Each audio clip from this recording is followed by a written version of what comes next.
Hello, hello, welcome, ladies. Welcome everyone to Regina and Hollis Crime Chat. Today we're going to be taking a deeper dive into the Madeline Soto case. We have with us today, we have Char. Hello, Char. Hi. Glad to be here How with are you you. doing? Doing good. How are Hey, you? awesome. You know me. I'll tell you every time you ask. I I'm know. blessed every morning I wake up. Yes, we are. And we have what is true. Hi, girl. What are you doing, Crystal? I'm good. How are you ladies? Doing good. Doing good. Doing Good. good. And Miss Sammy, how are you today? I'm doing good. How are you? I'm doing, I'm in a good mood and I feel happy, but I'm very sad about why we're here today, what we have to talk about. Yeah. It's definitely somber times and everything going on with the country. It's just so sad we have so much evil going on in the world and it's heartbreaking. I just want to take a minute to say hello to everyone. I'd like to say hello to Midwest and Low 12, the best mods on YouTube. And Zoe 413, it is so good to see you. I miss communicating with you. It's nice to see you. And who else do we have? We have Sharon Ostrander. I hope I pronounced that right. Hello, Sharon. Good to see you again, sweetie. And I just want to say blessings to all of you and welcome. Welcome to the stream. And hopefully we can all learn something together today. So the first thing we're gonna do, wait, let me get my phone. I gotta pull up Hollis's timeline here because she did it so effortlessly. The first thing I want to do is go over the if we can, the mother and father's, or the mother and not her father. Forgive me for saying that. Definitely not her father. The boyfriend, the mother's boyfriend, Jennifer Soto's boyfriend, and her interview. So, are y'all ready for that? Ready. I Ready? think so. We're ready. Okay.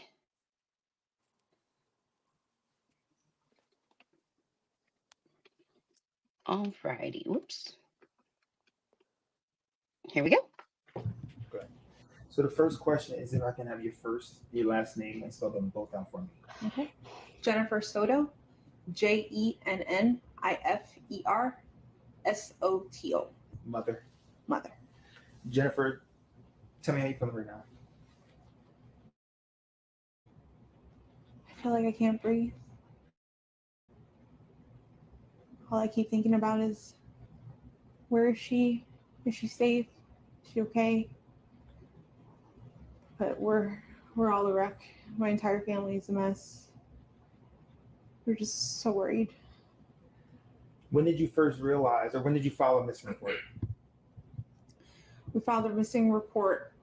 We called the police at like 4:45 yesterday, 4:45 p.m.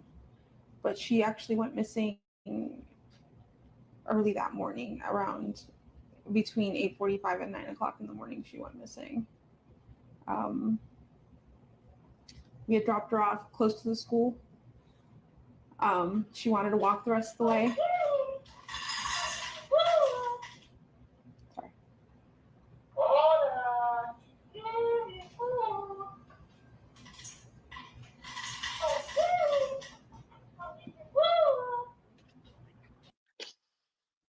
Okay, there's something I need to point out real quick to everyone, for everyone who wonders what that noise in the background is. Let me explain to you exactly what that background noise is. There is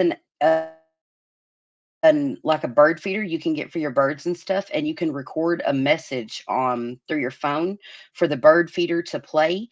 And do y'all know who's sitting there on his phone playing that, feeding the animals during the interview, knowing it was going to make that noise and stuff? Stephen was. Stephen was the one with the app on his phone and stuff. And he's the one that made the bird feeder go off during the interview during this particular time. I wonder why. Anyways, just thought I'd throw that out there.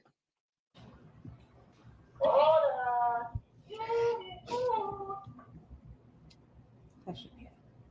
Sorry about that.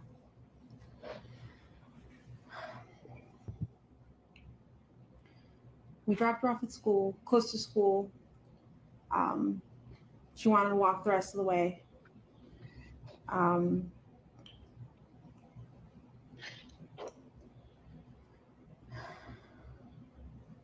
not sure what I'm allowed to share. You share whatever you feel comfortable sharing. I know you had conversations with detectives. Not sure what that conversation is, but whichever you feel comfortable sharing, that we'll put the awareness out there. Yeah, she was spotted walking by the church, by the middle school, on the cameras. They saw her hang out in the parking lot for a little bit and then get up and leave. They didn't see a vehicle or anything else. They just saw her walk away around 9 a.m. heading towards the school, but she never made it. What has the school said? Have you been in contact with the school? Yes, that they're doing everything they can. They've given me all their resources. The principals called me. They've looked at their cameras. I don't think they've caught anything on the cameras that's too far away from the sidewalk. Everything is too grainy, so they can't see specific faces. But they've looked. I'm just waiting to hear anything else from them. Is this normal behavior? Not to at all. just not show up or call or text? Not at all, no. She, from time to time, she will leave her cell phone at home accidentally, and that's actually what happened yesterday. She left her phone at home. She went to school. But that happens from time to time. She's got ADHD, her memory. She's very forgetful. So yeah, there's no way to track her right now because the detectives don't have her phone. But this isn't normal behavior now. What was the last thing, I guess, the conversation that you two had, you and your daughter? We spoke about her birthday party. She had a birthday party on Sunday. She had a great time. I couldn't make it because I was working, but she had an amazing time. She was so happy with all her gifts. I told her good night, and yeah, that was it. I wasn't the one who took her to school in the morning. That was my partner. But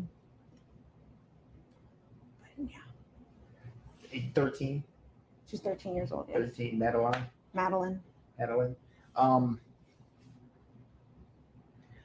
What are you thinking right now?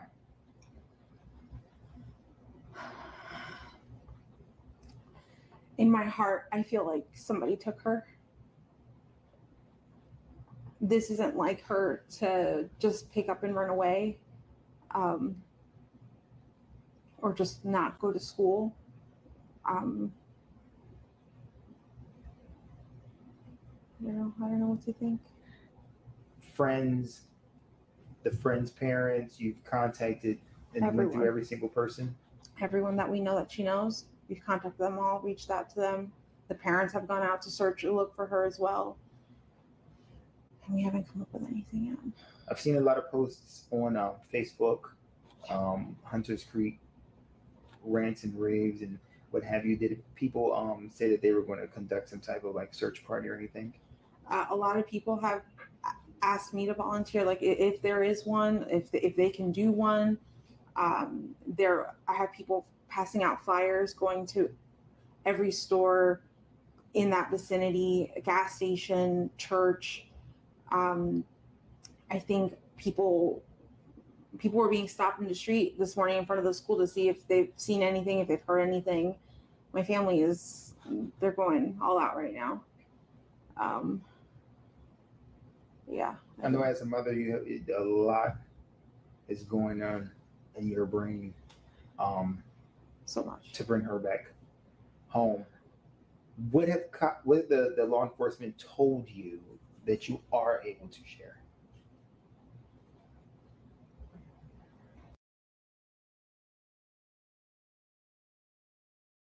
Okay, I just got to stop right there for a second, you guys. When has a mother ever asked during an interview, I'm not sure what I can share. I I don't know that I've seen that before. Have you guys ever seen that before?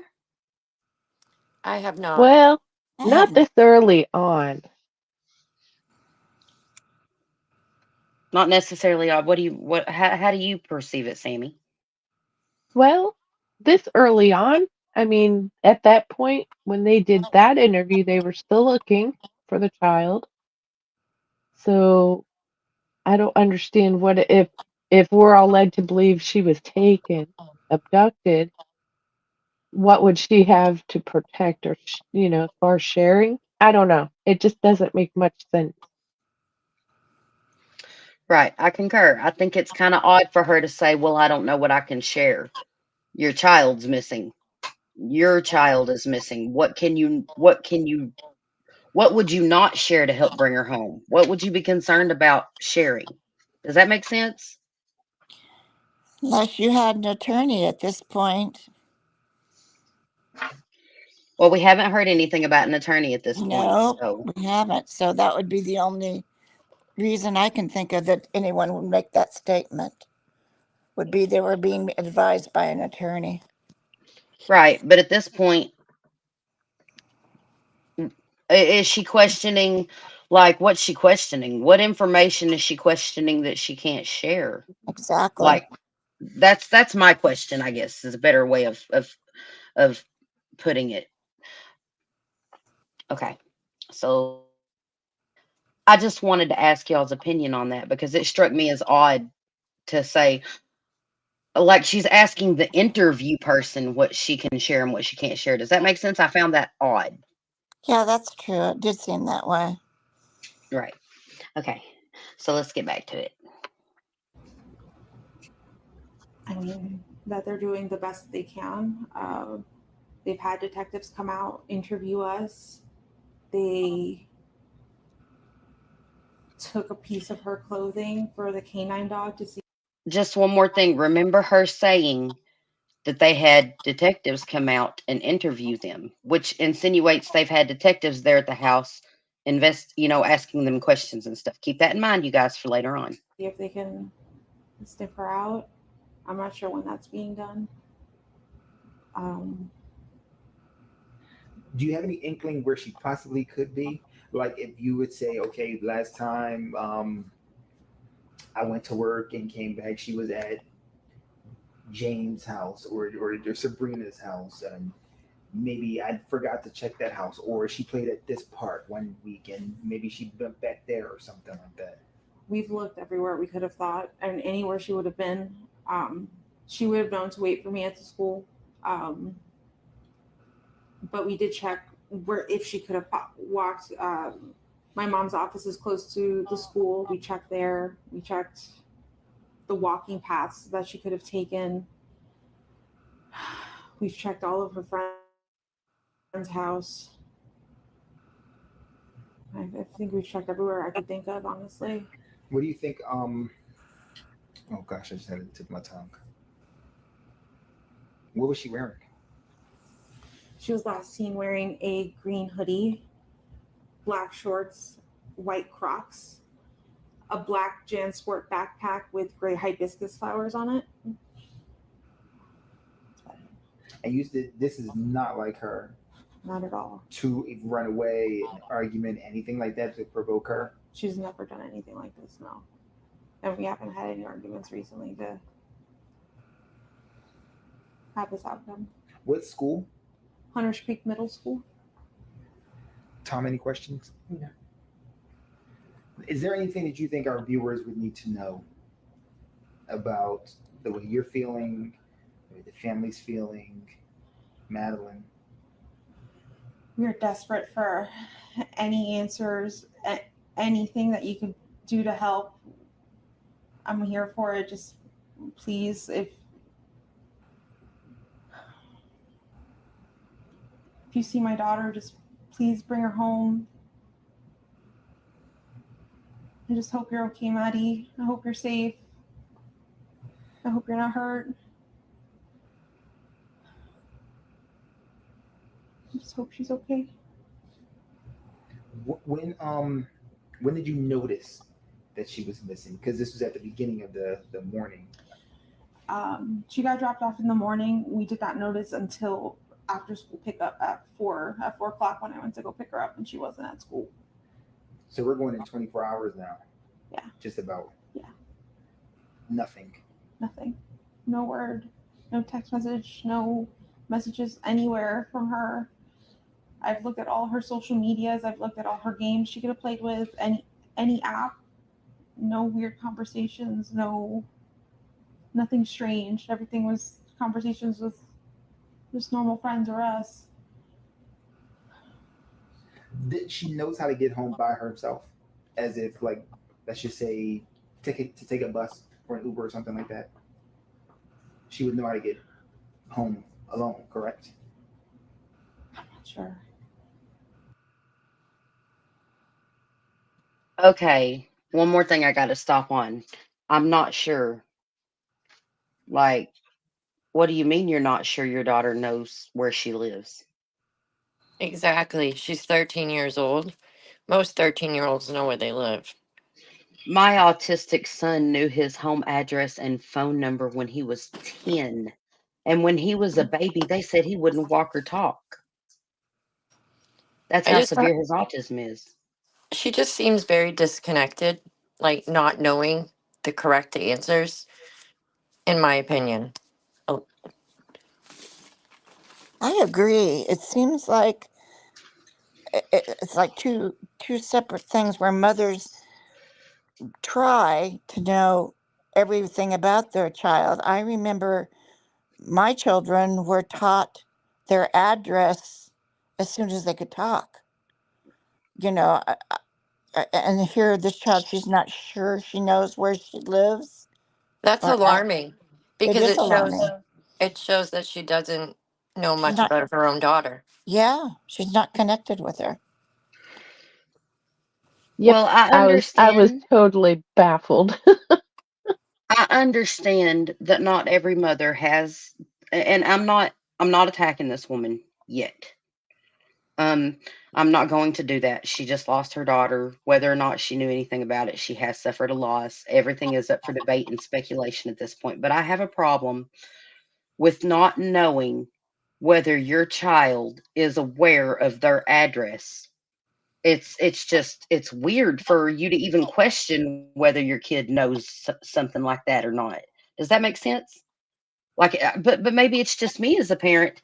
I think that's the most important thing my child can know is their name, address, and phone number. Well, I think it's important for a mother to know, regardless if the child doesn't know it. I find that the whole response is just odd. I mean, and I'm not bashing her either because I can't walk in her shoes, but her responses are very concerning. They're alarming. I'm not saying the mother's guilty. Y'all know I'm not going to do that because God forbid this is just some poor mom that ended up working nights and that gave access to this man to the daughter, and she's, God forbid, she is completely uh unblamable in this situation and what happened, unresponsible in any manner, right? And we blame her for that.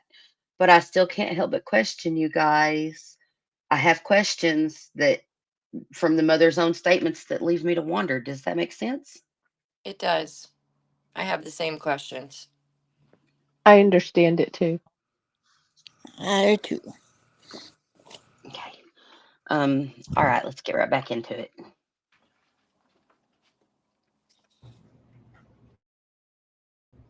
I don't know if she would know how to get home.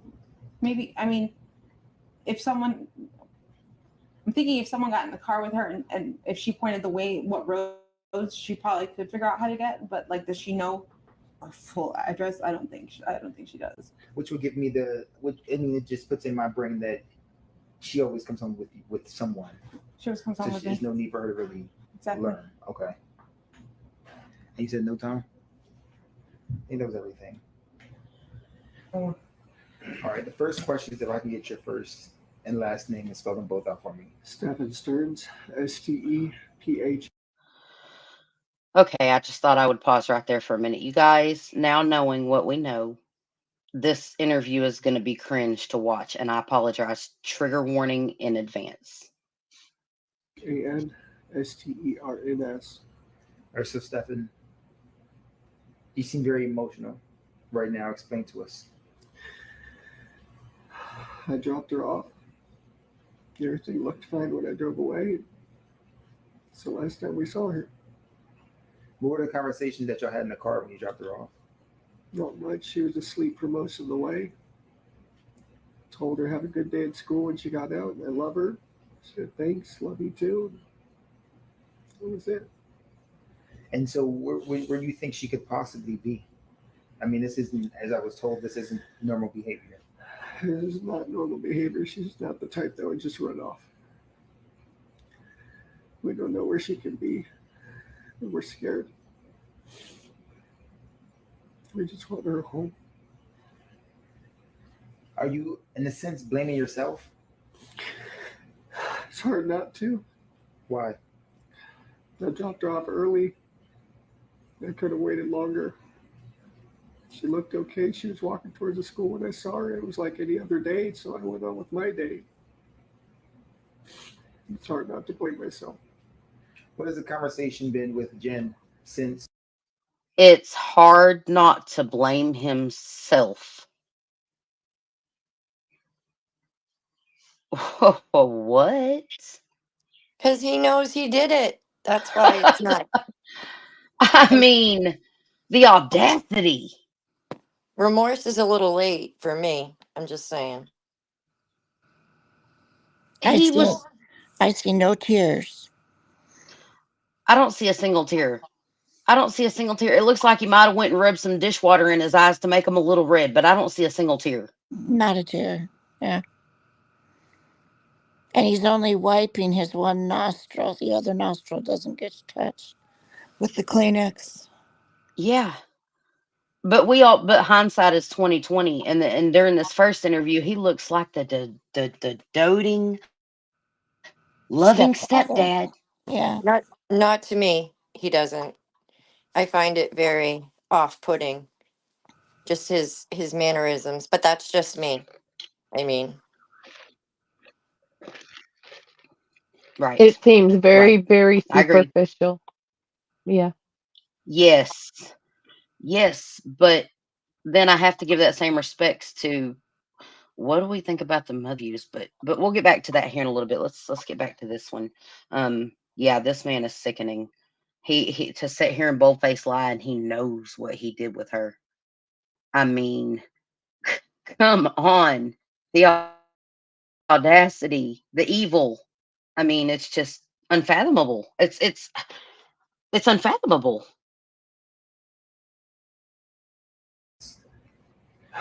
She's been a lot stronger than me.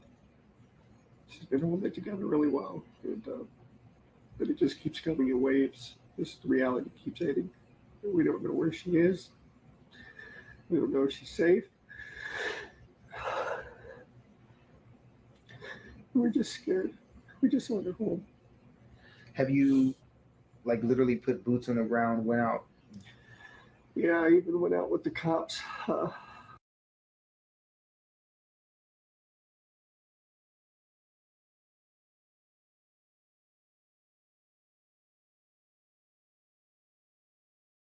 Oh, Sharon, this interview on mute. Sharon, this interview is the first interview they gave, and I do believe it was the day after she went missing, 24 hours after she went missing.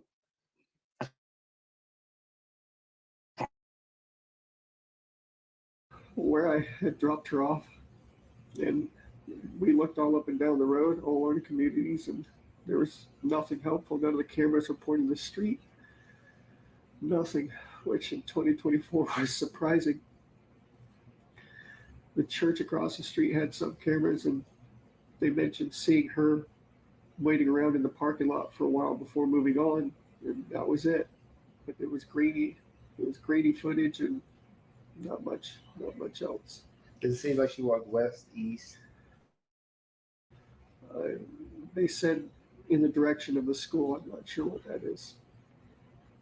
What was the language? Not language verbally, language, body language when you dropped her off, did she seem happy? Was she Happy. like, I'm going to meet She my was friends? happy.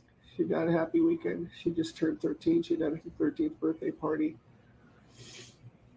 She was happy that we were all together here, and she was just very happy. She was a happy kid. She's very sweet. She's a very sweet girl. She's Is it just me, or does it seem like he's forcing himself to sniffle even? Yep, superficial. Are I you? I can't help it. That's what I feel with him. Just fake. Yeah. Yeah, I got no sympathy for him either. If he wants sympathy from me, God help me if I'm wrong, but he can go look in the dictionary between syphilis and SH hashtag T. I mean, he gets no sympathy from me whatsoever. And God have mercy on his soul, because the state of Texas is liable to execute him. brings a lot of joy to us, and we just not knowing. So the unknown is killing you. Yeah, it's like our whole world is upside down. Not feeling her presence here is sorry. It's hard. I know you're fine. Don't you need to apologize. Um, what do you want our viewers to know when they see this? She's a sweetheart. She's a very sweet, kind girl. Just please be nice to her. Bring her home if you find her. Oh, she's a sweet, kind girl. She's a sweet, kind girl, and allegedly you're the monster sitting up here right now giving us all this hogwash about how sweet she is. Well, if she was so sweet, can I ask you a question, Stephen? Why did you end her life? Why did you deprive the rest of the world of her sweet and compassionate spirit? Why did you do that? Because he's a selfish bastard. Whew. Ooh, Lord help us. Yes, yes, yes. This is, yes, I have to agree with you on that one. Evil. Evil monster. Selfish. You know what? Yes. Tell her that we love her. Wherever she is, I hope she's okay. I mean, if someone were to come in contact with her and you gave me her diagnoses, would it be easy to approach her without any like agitation or anything? Yeah, yeah. She's she's a good kid. She's a good kid. If you can sum up in one complete sentence, waking up, getting ready to drop her off at school, dropping her off at school, to now speaking to me after talking to the police about her being missing for over 24 hours right now. And one complete sentence, what would that be? A living nightmare. It's a living nightmare. They started off like any other. And I just want to wake up and just get hit with waves of I reality. misspoke. He's not in Texas. He is in Florida. Yes, this case is out of Florida. I apologize if I misspoke and said Texas. I do believe though Florida does still have the death penalty, doesn't it? Yes. So he is in Florida. He might still get the death penalty for this, especially since it's such a heinous crime against a child. I believe he will because he'll get Said extra again. charges for Oh the yes. for the If there's any aggravated factor in the murder, he'll get the death penalty in Florida. yeah. Yeah. Okay. I thought so. As soon as it got dark last night, we started falling apart because we knew it wasn't going to come to an end. And now we're going on 24 hours and still nothing.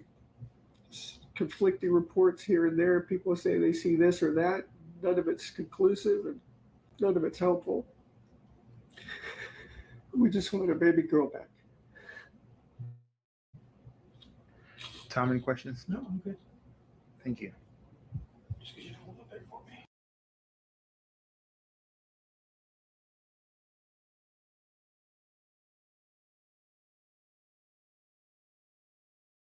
Okay, there we have it. Mom and dad or mom and stepdad. Lord, please don't let me call this man her father again. Oh, makes me sick to even think that. Um, we have the first interview, and now, if it's okay, real quick, I would like to go through the second interview, because I think that it's very important to compare the mother's first interview and the second interview. Um, Well, I find it very interesting that they were interviewing, on in the public already, and I found some of her behavior a little odd too. very odd, very odd. So, and I think that becomes even more apparent, his odd behavior and the mother's odd behavior during this interview. Like the fact that he's literally lurking in the background the whole time, walking back and forth, pacing. It's like he's got guilt, like he can't hide it. You know what I mean? He's playing that role of um doting stepdad, but you can see his actions and his behaviors are not like a sad stepdad. It seems like he's more lurking in the background trying to figure out what everybody knows. Does that make sense? Like a puppet master almost, Uh, I also wondered. Exactly. I also wondered if maybe since we know he's narcissistic, if he's walking back and forth, hoping to get attention, because he wants to talk about it. I was wondering if it was more of a paranoia, like he doesn't want to miss anything. He wants to hear everything, every question, every response. But Right. Okay, so let's go ahead and watch this interview and then we'll discuss it as we go. And tell us what's going on with Maddie. Well, Monday morning, we took her to school. We dropped her off close to school, across the street from a church, which is it's right next to the school. She crossed the street and walked to school, what we thought walked to school. All right, remember what she's saying right here. We took her to school, we dropped her off. We, everything. Everything is we. Take note of that. My boyfriend who drove her to school drove away at that point. It was seen on video footage that she hung out in the parking lot of the church for a few minutes and then got up and walked towards the school. But she never made it that walk and that was around 9 a.m. when she got up. She never made it to school after that. It's right next to the school. I don't know why she didn't make it. I don't know if something happened on her walk along the way or if she got taken, but she never made it. And that was the last anyone's seen of her or heard from her? Yes. I went to pick her up after school, and she wasn't there. So I started driving around, maybe thinking she took a walk. Maybe she decided to walk to my mom's office, which is pretty close to the school as well. Drove around and I didn't see anything. I drove back to the school. The school was closed. I emailed one of her teachers. They confirmed that she was absent all day. At that point is when I called 911 because I realized something was truly wrong. Have you heard from any of her friends? Has she been active on any social media? She hasn't been active on social media, none of her chats, none of her games. We did contact all her friends. None of them had seen her Monday or heard from her. Yeah, there's no update. And I have to ask this, and I know I hate doing it, but is she the type that would run away? Has this happened in the past or anything? Has she ever threatened to run away? Never. She's never ever mentioned anything like this before, and she's not the type to want to do this. She did accidentally leave her phone on Monday. which is kind of normal for her. She's got ADHD and very forgetful. So she left her phone at home, so there's no way to trace her. They tried tracing her school laptop, but that's off, so it's not pinging to anything. Jen, what is your fear? I know you mentioned she's on games and stuff. Do you think she could have like met somebody and tried to meet up with them? She's open to us. She's open with us about, if she's got a crush with anyone, and she told us she had a crush on someone at school. And I looked at their messages, nothing was weird. I looked at all of her messages, all of her deleted messages.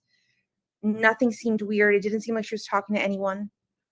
So I don't feel like that's the case. I feel like she may have been taken, because this is not like her at all, to just disappear and not let us know where she's going or who she's with.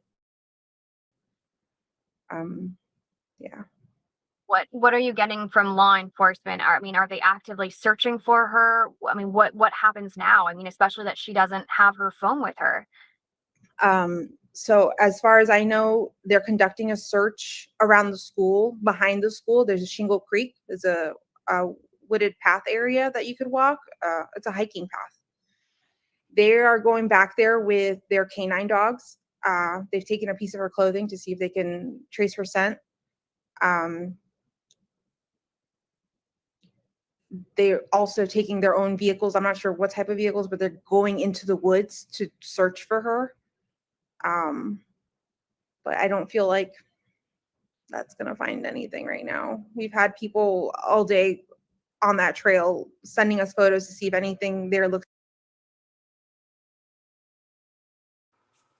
Okay, I gotta say, now I'm only pointing out the big red flags because there's so many red flags that I can't list them all. And again, I'm not attacking the mother. I have a lot of questions about her comments, her statements, and her interview. But why does she think that looking back there is not going to yield her daughter? Like, can we say that she's having mother's intuition, or did she know her daughter wasn't back there? I think that's a valid question. What do you ladies think?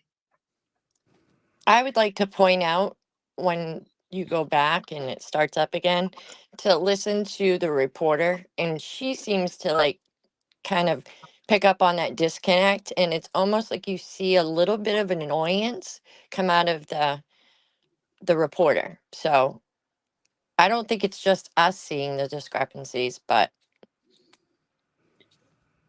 One discrepancy I heard was the mother said, oh no, there was nothing on her school notebook because it was turned off. Her notebook was in her backpack. See, and I find that alarming too, because how would she know that it was turned off and not destroyed instead? Absolutely. Now, did the police give her that statement to make, that the laptop was turned off? Did they know that it wasn't damaged? I I can't answer that question, but I do find it odd that she knew it was off the day after her daughter went missing and not destroyed. Does that make sense? Absolutely, because she was saying they can't get any information off of her laptop because it was turned off. and in the dumpster. Yeah. Yeah. Red flag there. Okay, so it's not just me. All right. Now pay attention to this reporter. All right, you guys, y'all heard that. What is true said, pay attention. Looks familiar and like her personal belongings, and nothing is hers.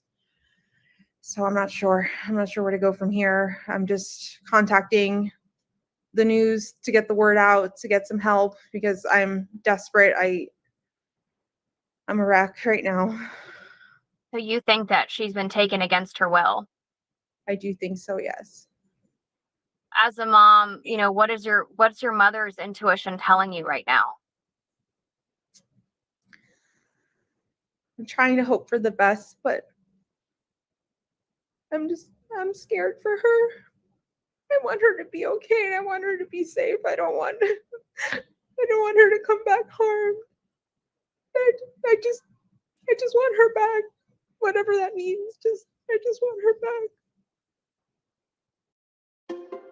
I chose St. George's University School of Medicine because at the time that I wanted to go into medicine, they were the only university. Are you getting any updates from law enforcement? I mean, yes, they're searching that small area, but have they gotten any hits on any scent or anything like that?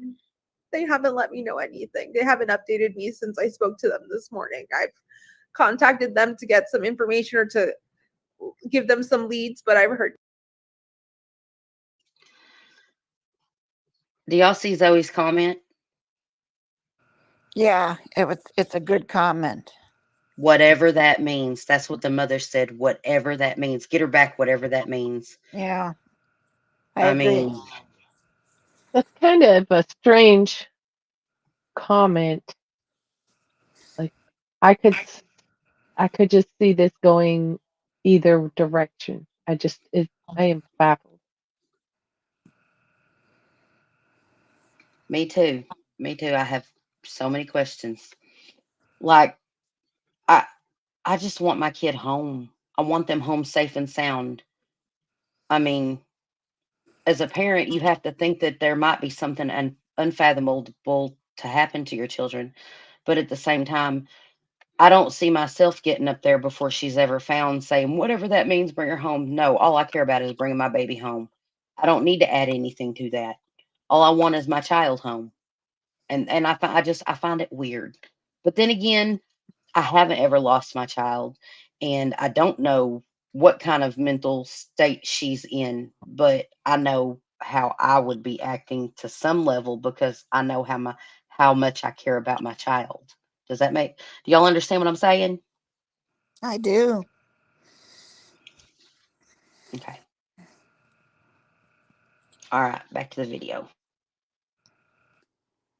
Nothing back. And Jen, there's no way that she just being, a teenager was like maybe had a fight with you or an argument with you and was like, you know what, I'm gonna go hang out at so and so's house and teach her a lesson. Could that be a scenario? I don't believe so. We actually haven't gotten into a fight in like a few weeks or arguments or anything like that. If anything, on Sunday, she celebrated her 13th birthday with my entire family and she had the best day. She was so happy. She showed us all her gifts. Um, she's just a happy girl and she showed it on Sunday night when she went to bed. She was so happy. So, she had the best day. I just, there was no moment in that evening from when she got home from the party that she had her phone or had the laptop. She went straight to getting ready and went to bed. So I know she didn't have any conversations with anyone. She didn't make plans with anyone. I didn't see any of that. Okay, let me just step it right there for a second. Stop it right there. Do y'all realize that the mother is not only saying that she was there after her daughter's birthday party? From what I understand, the mother was at work during the time of the party and got home along the timeline that the daughter got home from the birthday party, right? That's the timeline that I've come to understand from everything. And you guys, I have been doing research on this for since it happened. So the mother, if you'll listen to these statements, and again, I'm not insinuating that she is guilty of anything. I have questions, but I'm not saying she's guilty of anything. The mother is putting herself in this apartment during Madeline's time of death. I would just like to point that out for everyone. She was at the apartment whenever her child passed. Okay. Do you have anything to add to that? Go ahead. I was going to add one thing that she's talking about that she knew that her daughter had had a good time. We're talking Sunday night. She had a good time at her party, and the person interviewing her asked her, well, was she making plans or anything after the party? No, there was nothing on her laptop that said she was doing anything, which would imply that mother at some point. Whoa. Wow. You know what? That's a very good chart. Thank you for bringing that point up because if the laptop was not there at that time, How and the phone was in police custody. We know that the police took the phone and they took Stephen's phone down at the police station during that interview. Then how did the mom go through all of daughter's social media looking for stuff, or did she do that with the police maybe? She was in, I got the impression, you might want to play it back or not, is that she was saying that that night at the birthday party, so this would be prior to her death, she didn't do any social uh, talking with anybody or making any plans or anything on her laptop. And the mother said, no, she didn't. I didn't see anything on the laptop at all. So the mother Had somehow to, she had had, to have known where the laptop and the phone were yep, the night before. Wow. yep. Wow. Yeah, I agree. I mean that. Mm, wow. On all of her social media, there was nothing on all of her social media. I just That she was that planning anything. Yeah. I have questions. I have questions. So Yeah. she spent the whole Sunday celebrating her 13th birthday. Was her 13th birthday on that Sunday, or that was just like the time you guys were celebrating? That was the time we were celebrating. Her birthday was on Thursday, the 22nd. Okay, She so just turned 13. that's just so heartbreaking to be celebrating her 13th birthday, and then the very next day, She's that's the gone. last you see it. You've seen of her. Yeah. Yeah. I mean, where do you go? Yes. Mother said that she went to pick her daughter up for school from school and then thought she had maybe went to the grandmother's job. And when she didn't find her at the grandmother's job just right across the way, I don't know if she had put the email to the school out before them or after that trying to contact them, but it was at 4:30 that the mother was notified from the school in a reply to email that she had never come to school that morning. That's what I was. That's what I've come to find through all of the information out there. Regina, Yes. did you hear anywhere that, I mean, if it were me going to pick up my kid at school, I mean, they don't close the school immediately when school's over. So if it was me getting ready going to pick up my child at school and they weren't standing out front, I'd be out of my car and inside the school finding out where they were. But it sounds like there was a period of time there from the time the girl came out of the school and the time mom showed up to pick her up that the school actually closed. Yes. But usually, look, I'm my kids are in school age. Yeah, Um, Whenever I go to pick up my child from the school, and they're supposed to be at the school or at the school for a function or anything like that, if I pull up and my daughter is not where she tells me, there's always someone on that school property somewhere that can tell me where my child is. You know what I'm saying? Like someone can help me absolutely. find them. Absolutely. Um, I had went to my daughter. I had got there are two different main buildings that they do events in my daughter's school, and I had went to the wrong event and was at a basketball game and was like, I had to go ask, y'all know my daughter Violet, right? She's got a choir concert. Where am I supposed? I was supposed to be in the auditorium, not the gymnasium. So, but there's always someone there. Like, unless you leave your child till everyone's already gone home before you ever go pick them up, and I don't think that's very good parenting. Don't leave your child alone for an extended amount of time without a ride stranded somewhere. And Chulin I don't think the Chulin said, school I'm so leaves a child sitting out on or standing out in the front of the school.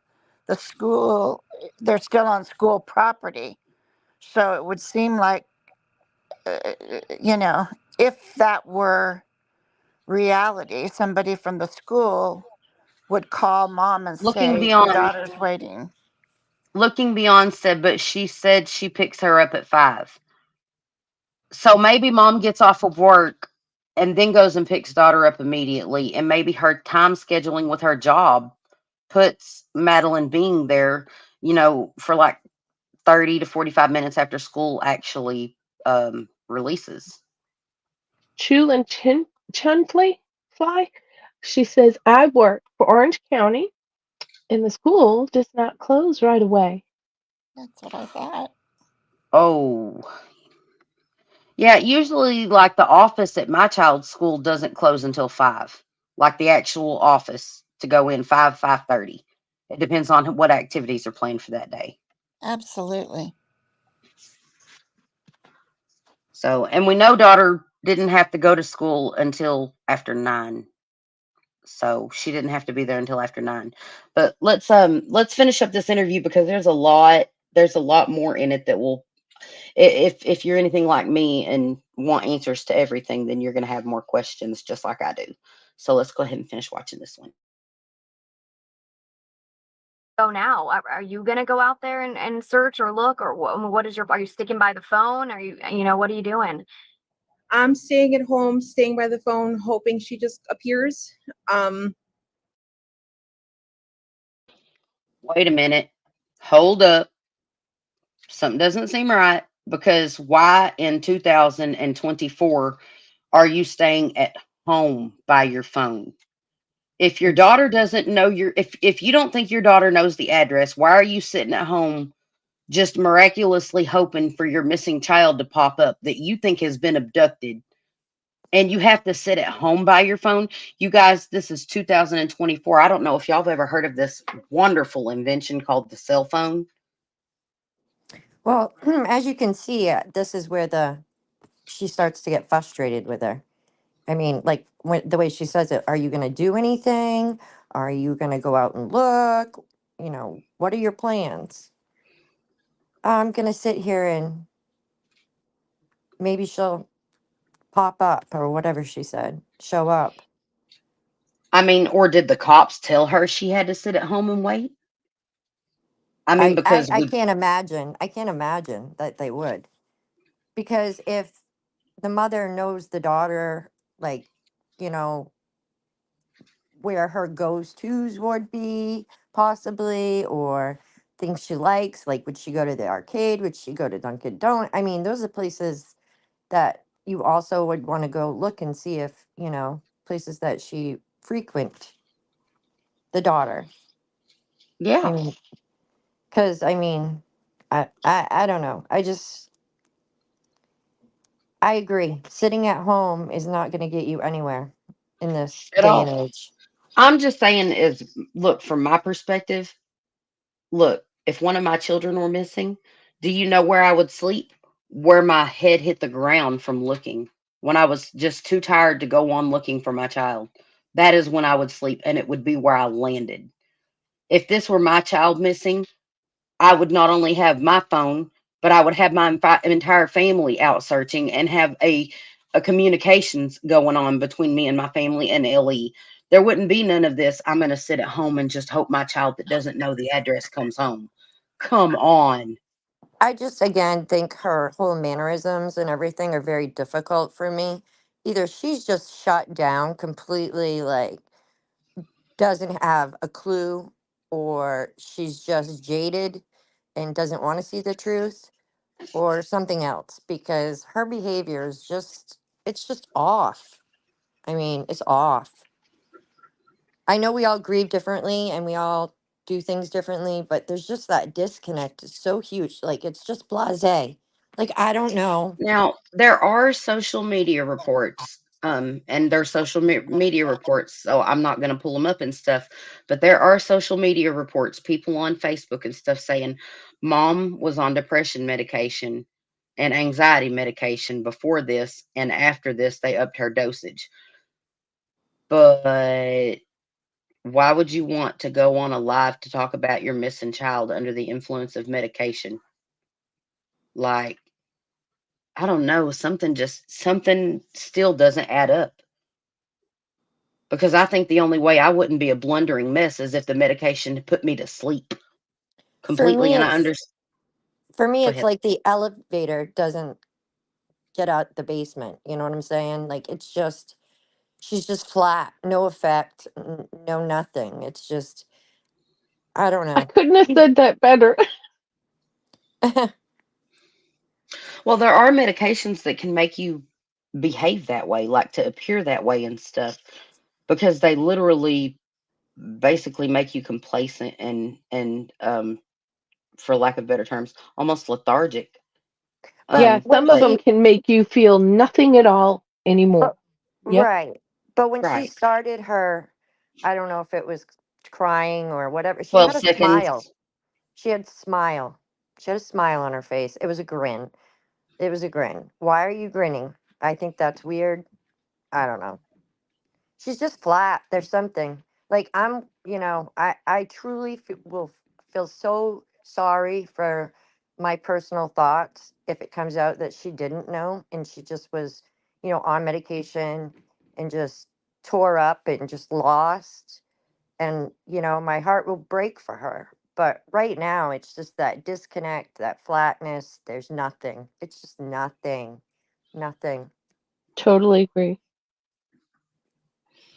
Right. Okay. Absolutely, and I agree with your assessment of the interview. The girl that's interviewing her, she appears to me to be getting.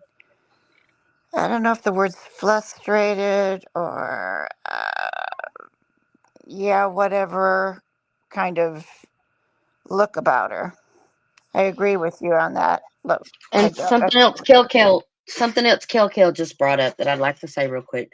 She's talking clearly though. Doesn't seem that under the influence to me to stay to the state of no effect. True. Yep.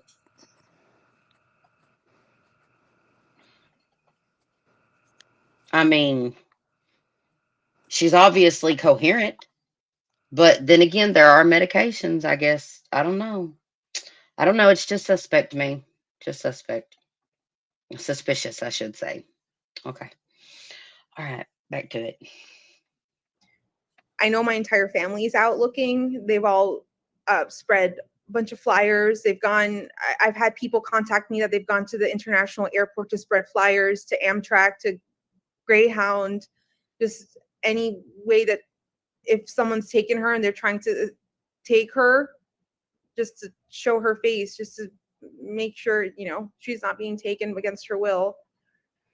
And you mentioned ADHD. Was there anything else maybe mentally on or that you knew of? She does suffer from anxiety, and once upon a time she was diagnosed with autism. We had her what's the word? Brained maybe? Reevaluated. Okay. We had her reevaluated Oh, a I few have months something ago to say. actually, and they told us no, she didn't have autism, but she did have some autistic traits. She did have ADHD, some autistic traits, but not autism. So I'm not sure where to leave with that, because one doctor said she did and one doctor saying she doesn't, and I don't know. She's just in the middle, I guess. Because she does have some tendencies, but socially she's pretty great. So I'm not sure. And with the video that you were able to see whenever your boyfriend dropped her off, where was that? Which video? Was that a surveillance camera? It was a surveillance camera from the church, Peace Church, right next to Hunters Creek Middle School. And do you have that video? I don't have that.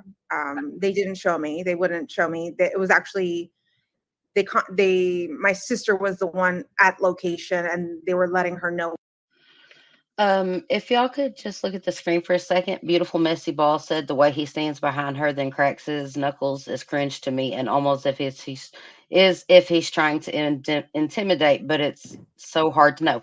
Well, actually, Beautiful Messy Ball, I'm glad you brought that up because there have been interviews with people that lived with Stephen at different times and stuff. And I can't play that interview because it is copywritten, so I cannot play it.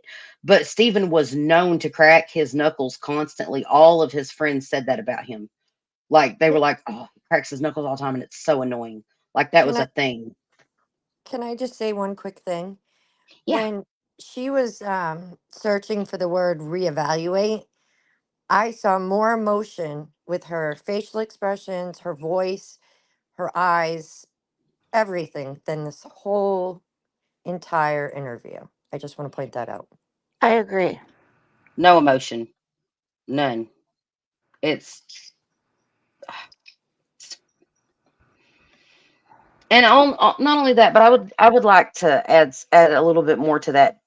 It's almost as if whenever she's speaking of like she left her phone at home and her laptop was off and we dropped her off and we thought she would be in the school, and like everything she says is almost leading up to explaining why these things happen. Does that make sense?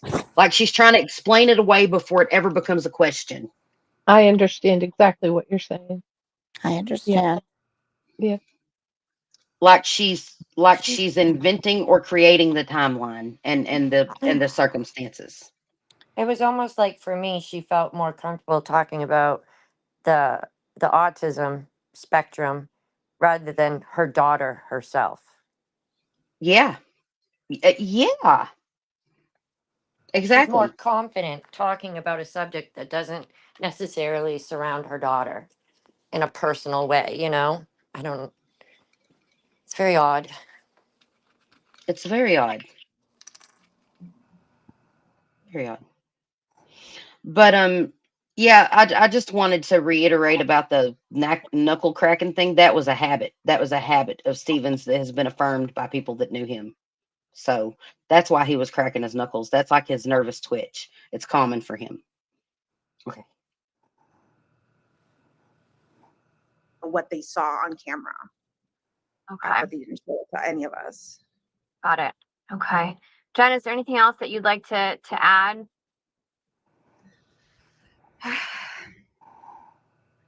Please, please, please, if you have any information, contact me, contact law enforcement. Um, any information helps. Um, Maddie, if you see this, please come home. Please be safe. I love you very much. If you have my Maddie, please just let her come home. We just want her home. Recording. Okay. Okay. So um we have both of the interviews now. You've seen the first one and you've seen the second one. What do you guys think?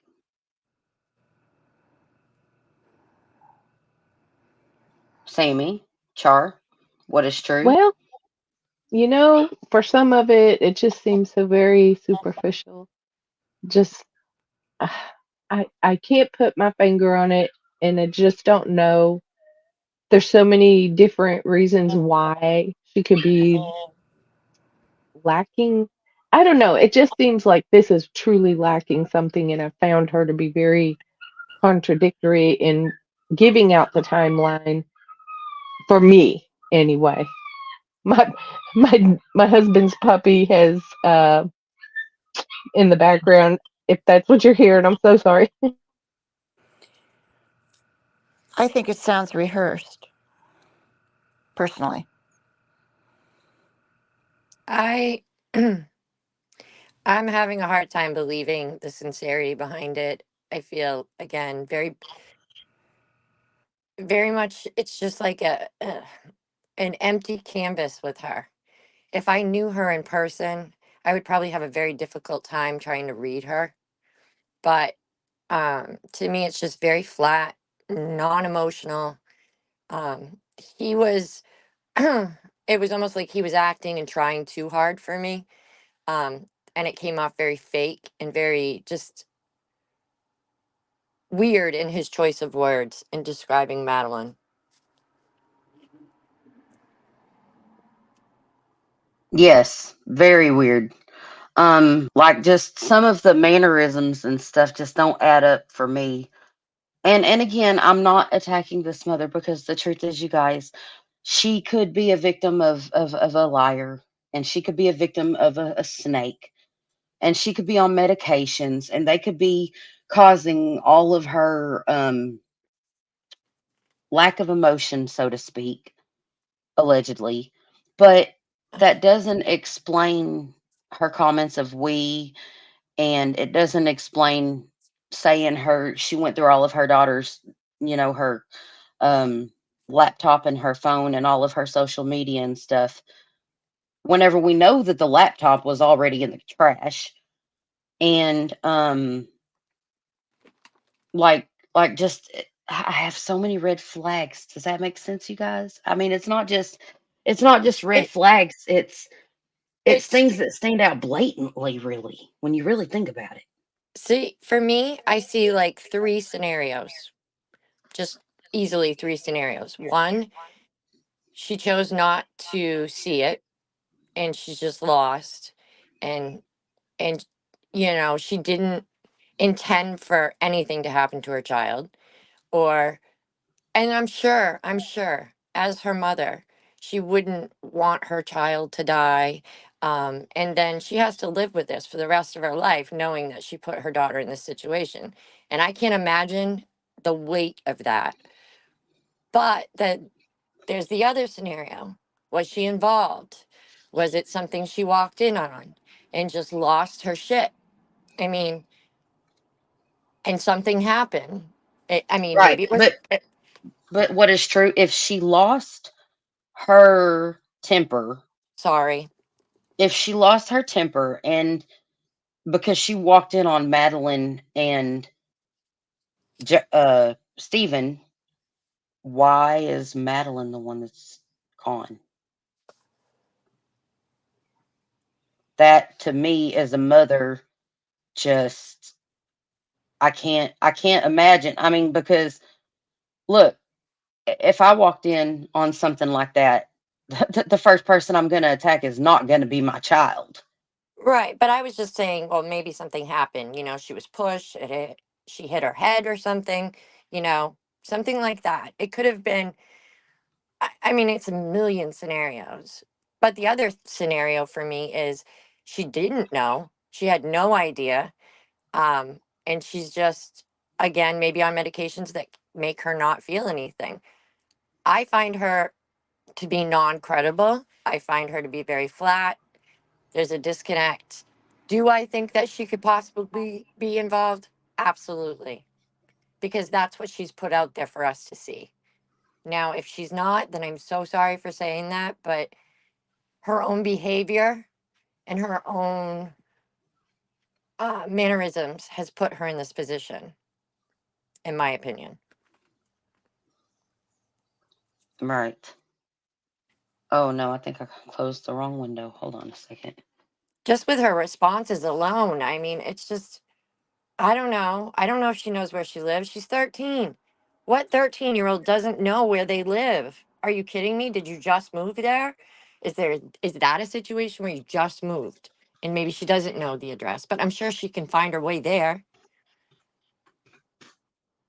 My I mean, 7-year-old grandson knows his address. I mean, yeah. and it's just like she doesn't know if she knows. What do you mean you don't know if your daughter knows if she knows where she lives? What do you know about your daughter? Is the Mm-hmm. question. What do you know about your daughter? And again, I'm not trying to like punish this woman, but I'm just saying the way I see it. And, you know, I can't imagine, again, if she is innocent and she has to bear this weight for the rest of her life. That's going to be Horrible. awful. Unbearable. I feel bad for the mother if that is the case, but I have I have so many questions. I don't know that that is the case at this time. I can't say either way. So I'm not going to, but I have questions. And with that said, you guys, let's go into the press conference, the first press conference for Maddie. Um yeah, this one. Can y'all hear that? The volume might be a little low.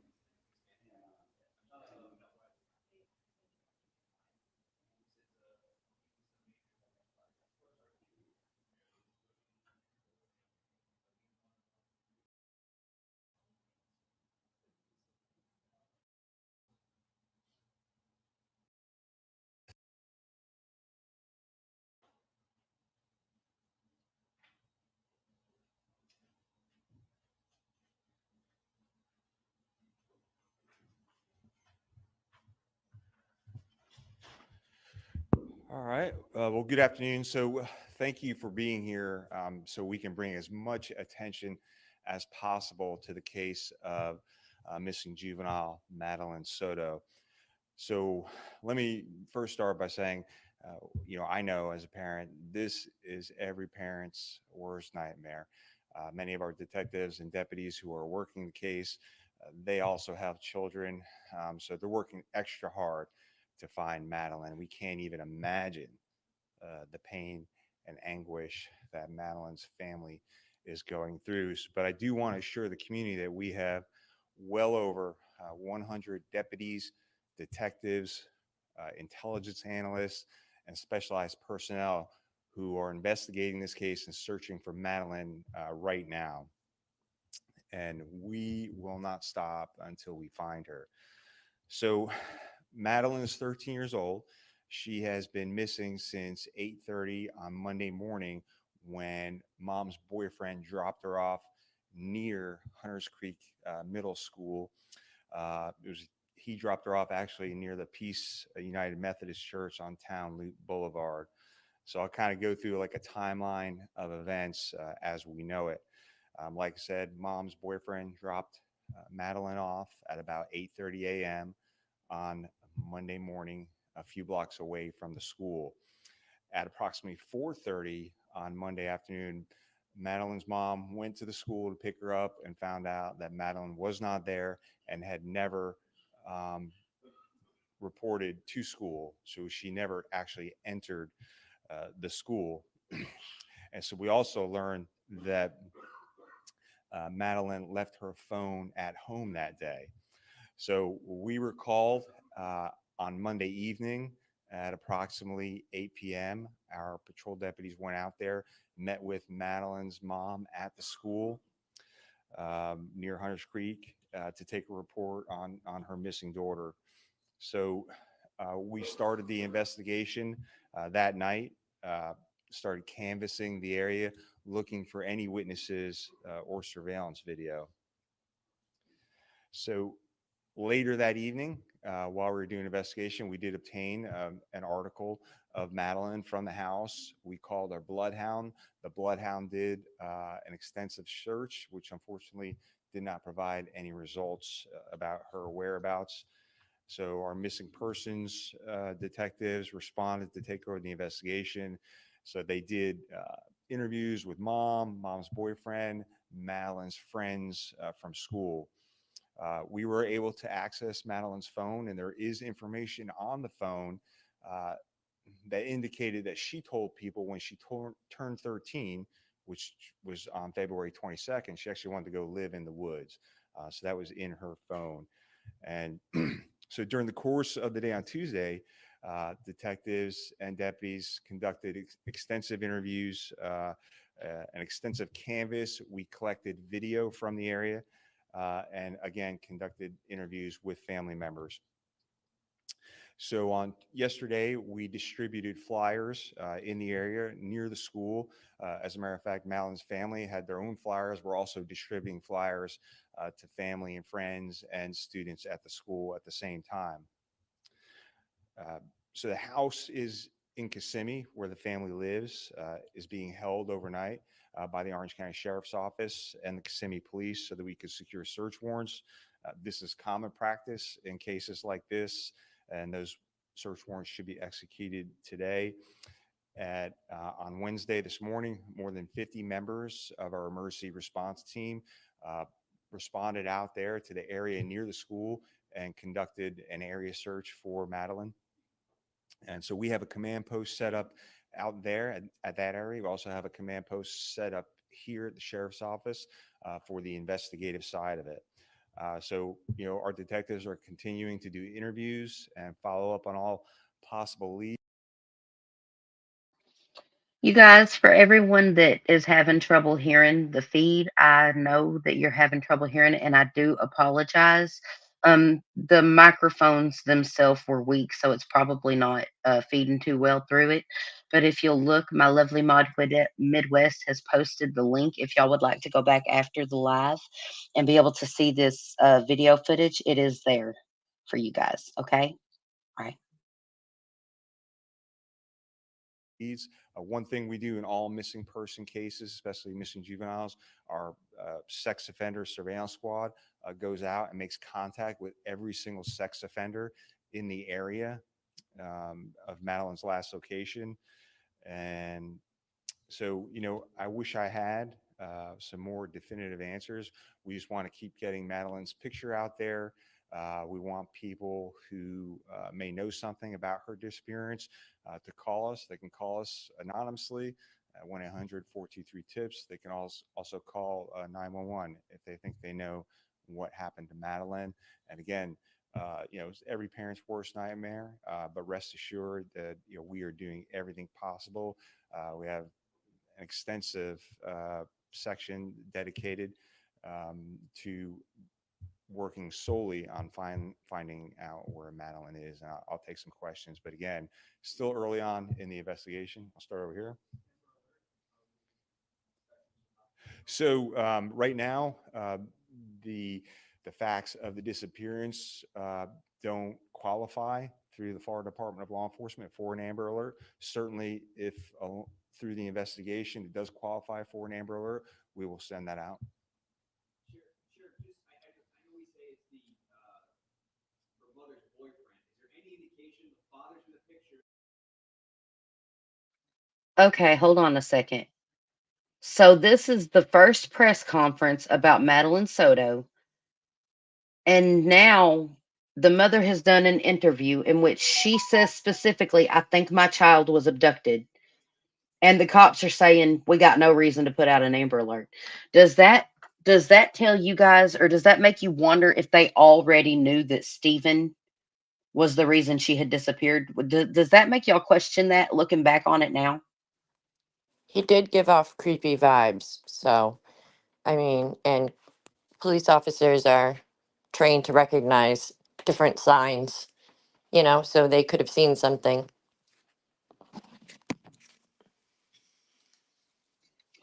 Right. They kind of basically said, "Yeah, we're not going to do an Amber Alert." Even though this mother thinks her child was abducted, you guys. That's telling. It is That's telling. telling. I'm sure they have a lot that they knew. They just, you know, this case moved pretty quick, though, as far as. Very quick. Very quick. I've got to give the police props on this one. I mean, they did their jobs, and they had her found within a week. Yeah, and they kept people informed, to what was going on, and I think that's important. Very Be- much so.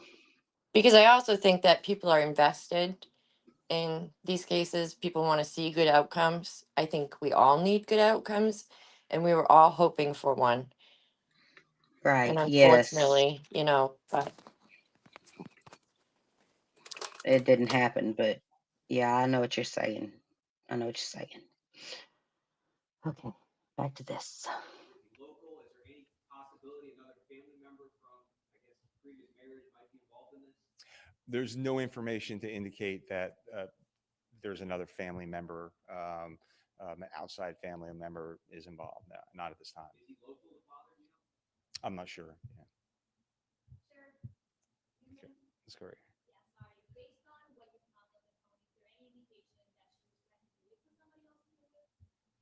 No, just the information on the phone was that when she turned 13, which was just February 22nd, she was going to live out in the woods. So it's one of the reasons we're out there in that area searching.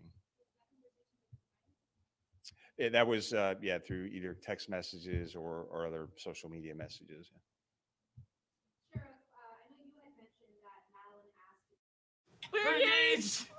Congrats, Carol. Now you're really going to have to get those new dentures.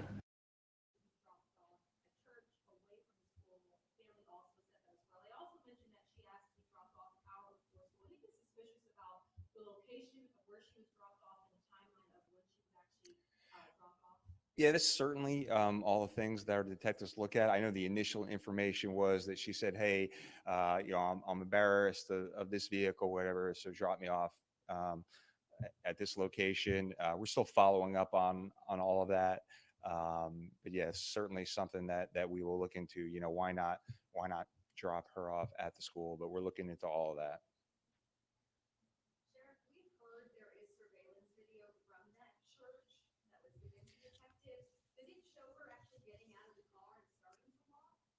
So we collected that video, analyzed it, and it's a very, very grainy video. So we're not actually sure if that's Madeline, but we've collected video from other parts of that area too. Okay, right there. Did you guys hear what he just said? Yes. Yeah. I think right there was the bombshell. I think the cops were putting it out there. Okay, we're not so sure that that's her on the church video, but we have video. They knew then. They already knew during this press Yes, conference that her book bag and stuff had been thrown away. I believe that. You're Absolutely. That's absolutely the right. video.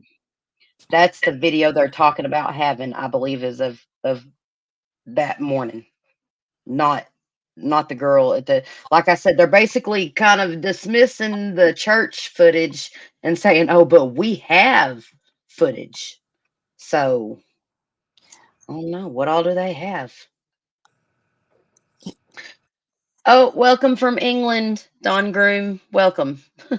And welcome to everyone in chat, you guys. Thank you for joining us. We appreciate you guys so much. Blessings. Um, Ayavamos and Lat goes to low 12. Hello, how you doing? And we just have so many familiar faces. And I see you all from Brittany's channel. Y'all know I love Brittany. Shout out to Brittany, my mods, if y'all would be so kind as to throw her link up in the chat for me. That would be so great.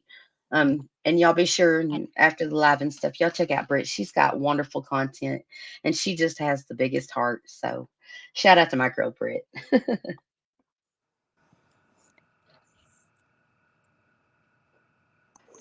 All right. Did y'all want to add anything else to that before I I, went back to I that? wanted to kind of get my mind straight here. I believe when this last interview was taking place with the mother, she was asked about did did you see the content of the video, and the mother said Excuse me. I wasn't there. My sister was there. This officer towards the beginning of this press conference said that yes, we met with the mother at the school and told her what was going on. Yes. Yeah, I can't help but like I said, that's just speculation on my part. I have no concrete evidence, but I have a whole lot of questions. And if the case is, like I said earlier, um, that she is innocent and stuff, then I feel even worse for her not knowing and then this all happening. But I have questions about her behaviors so far that I can't answer with anything normalized that I know from being a mother. Does do you understand? Absolutely. Right. Okay. Let's hop back to the video.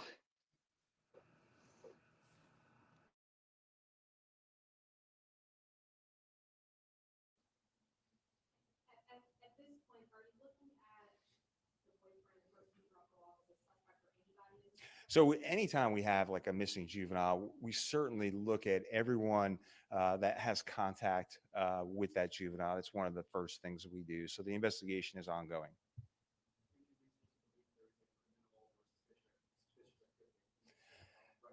So yeah, anytime that we have a missing kid who left her phone at home, who was dropped off, early a few blocks from school, we look at all of that. So anytime a child goes missing, to me it's always suspicious, and in this case that's why we're putting all these resources towards finding her.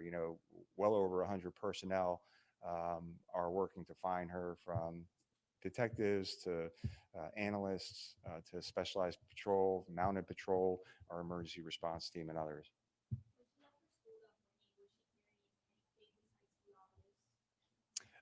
Not to my knowledge, no, nothing that was beyond the obvious. Yeah.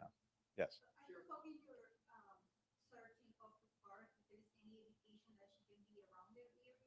Where?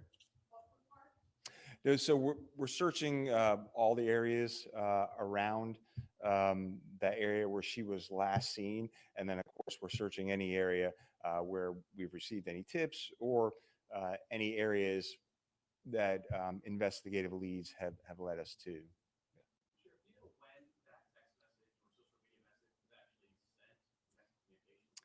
I can't tell you exactly when it was. It obviously it was before she turned 13, which was February 22nd. But that's all I can tell you right now.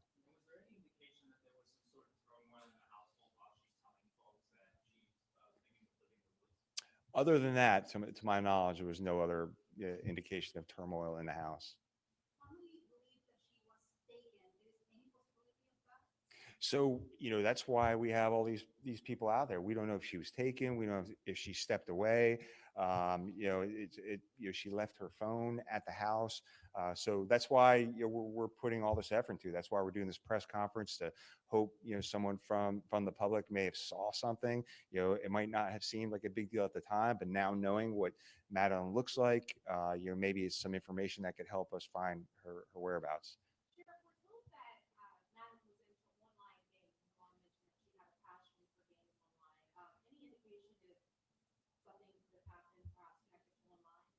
Yeah, so anytime a juvenile goes missing, we're always looking at social media or phones. Obviously, I said we have her phone. We're able to analyze her phone. So anything that's involving gaming or social media, certainly we take a look at. And just know that a lot of times some of that information from third-party social media platforms does take time. We need to get subpoenas and information. But yeah, we are looking at that phone, and certainly that's things that our detectives will look at.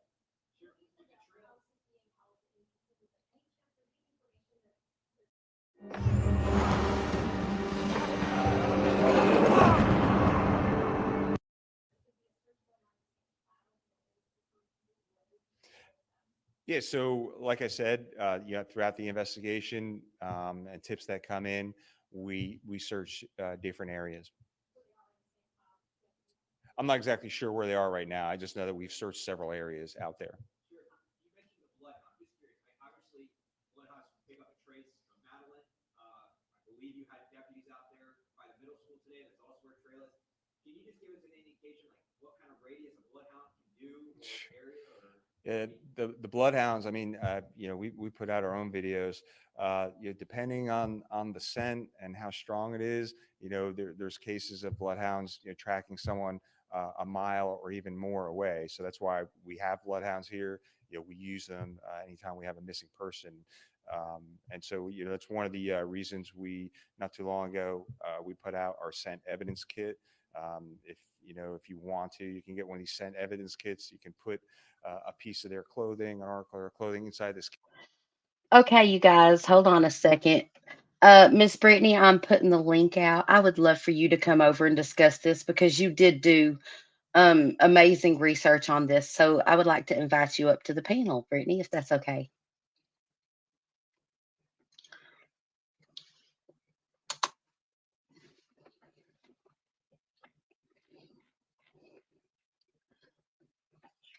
Oh, and there's the docket. Docket, you guys, I was behind on messages. Hello. Hello, my dear friend. Hello, all of you. It's so good to see you. Um, what a blessing that y'all are here. I just want to say I appreciate you all and thank you so much for coming. Um, Eric, if you would like to come up, the StreamYard is there too. Y'all just let me know. There's Hollis finally. There you are. There you are. Hey gals, how you doing? Hi, I'm doing Hollis. good. Hey, We're turn off glad the you're here. turn off the volume in the background. I'm so sorry. Yeah, I just got home, but I was listening on the drive. I've kind of caught up with everything you're saying. So, yes. Brittany's in here too. Could we get Brittany's and also the docket, you guys? Oh my goodness, I feel so honored to have you guys come in here. It's a blessing.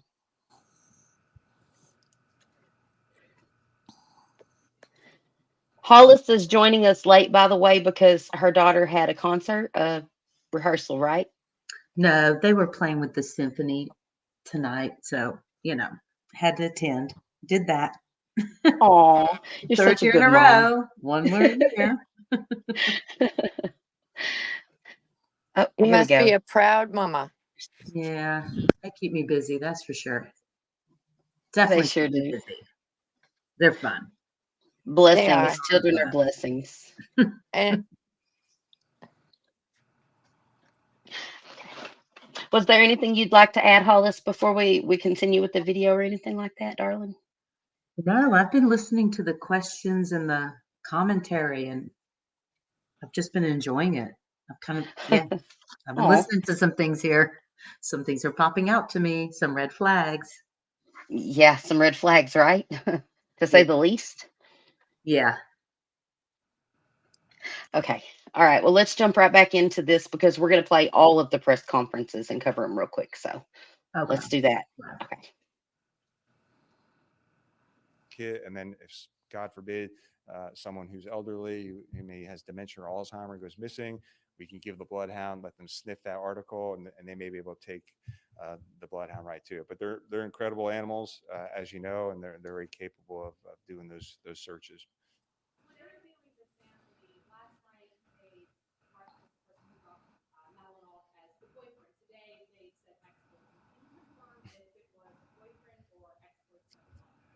So the information I have is that it was that the mom's boyfriend dropped her off. That's the information I have.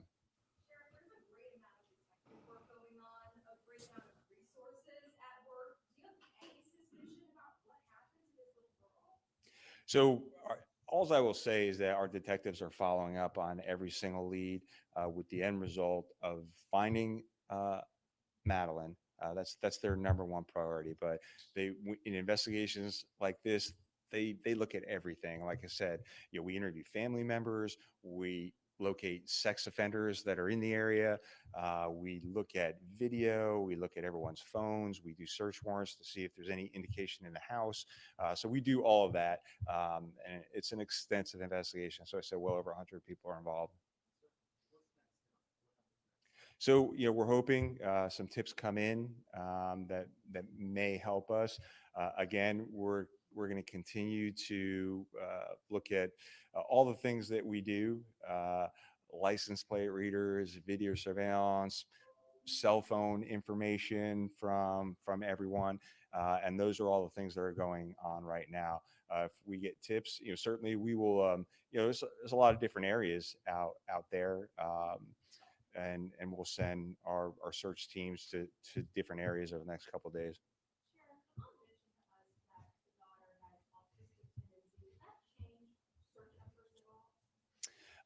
No, we treat a missing person as a missing persons, and I know there's different levels, and people are on the spectrum at different levels. So no, it wouldn't change our investigation. It's just a piece of information that we know, and based on our training of dealing with people who. Okay. Let's stop right there for just a second. I think that this cop is giving us very valuable, accurate information. And I think the fact that he is telling the audience, the public, those listening, that they aren't, that it's just another bit of information, but is basically saying that's not the main focus of our investigation. Are y'all picking up on these little subtle hints that that the police are trying to point us in the right direction during this press conference? I think they're already trying to point us into the right direction. What do you guys think? Saying, "Oh, the tidbit of information about her being, on the spectrum, that's just another thing to add to the case." Do you think he's implying that it's not going to affect the outcome because they already have a narrative that they have identified in this situation?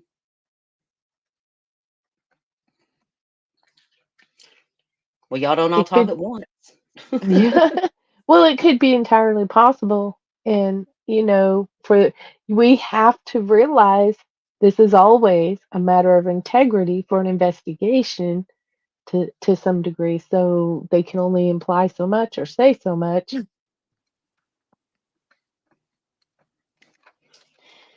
Um, Eric, would you like to come up, sir, on the panel? I know you have a lot of valuable questions and things to add to the conversation. Would you like to come up? Because I am with you right there on that one, 100%. I'm waiting for an autopsy report, but I feel sick from what I will find, what will be in it.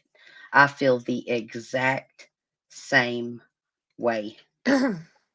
So I'll put up the StreamYard for you, Eric, now, if you want to come up. I would love that.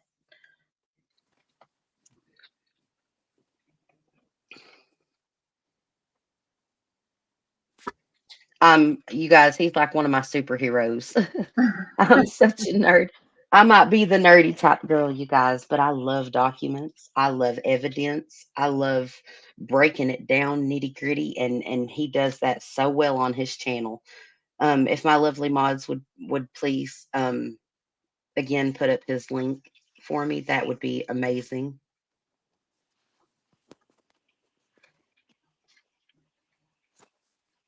Yeah, Docket, I agree. It will be bad. Yep, it'll be bad. You Sadly. already know I want him to jump up on panel. Mm-hmm. You got two docket junkies right here. Junkies. Y'all have no idea. I swear, between him and Brittany, Brittany covers the social aspect of it really well.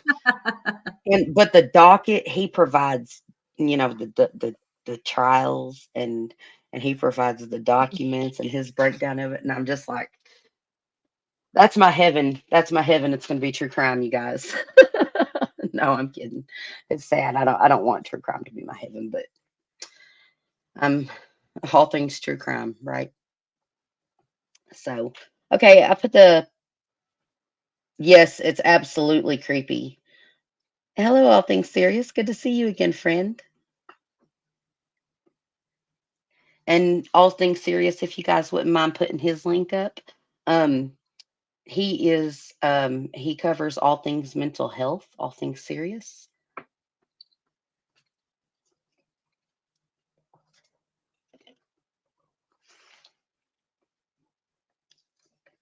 Okay. Um, so while we're waiting to see if Eric has time, we're gonna go ahead and continue with this press conference, which is almost over. Maybe on the spectrum that is something that we take into consideration about where they might end up, where they might go. All right, thank you.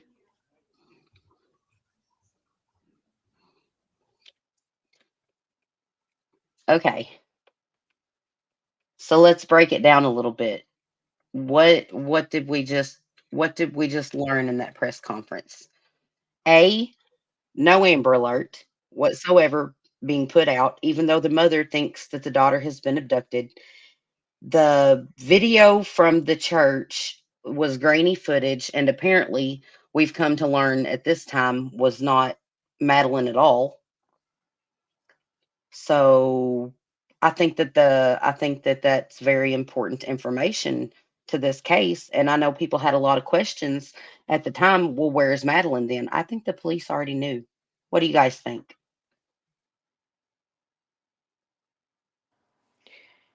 I agree. I think they already knew. I think they found, they were on it real quick. I think they suspected right away. And I mean, they had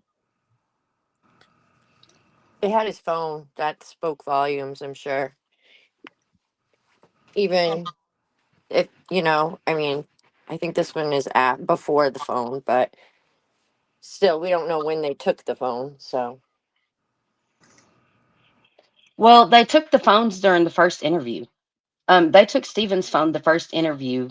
That comes out in other press conference later that we're going to show. But they took his phone during the first interview with law enforcement, and Steven was like, "Oh yeah, By the way, I accidentally factory reset it on the 26th. So, yeah, they knew. They knew. They had to have known something. I don't. Right. I agree. I agree with that. Okay. And I guess that puts us right into our next interview because we're covering the timeline. So um here we go. I believe this is the second one. Yes. Okay. And we will fast forward through all of the fluff, as Gazella K puts it. I love her.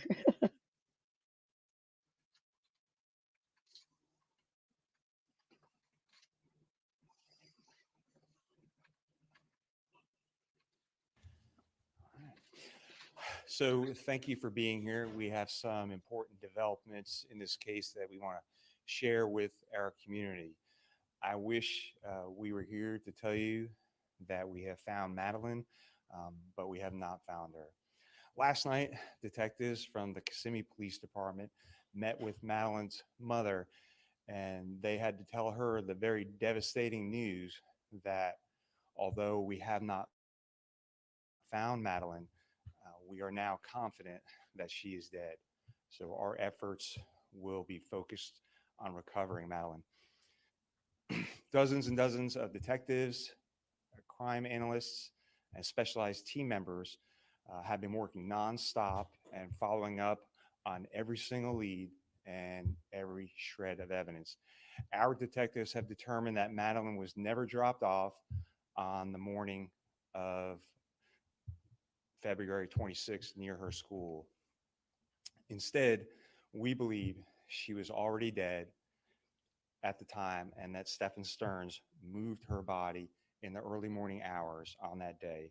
We have video evidence that shows Stephen Stearns discarding items in a dumpster in that apartment complex in Kissimmee at 7:35 on Monday, February 26th.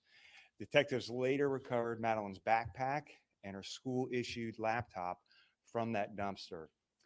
At 8:19, we have evidence that shows Stephen Stearns returning to the complex and Madeline was visible in that vehicle.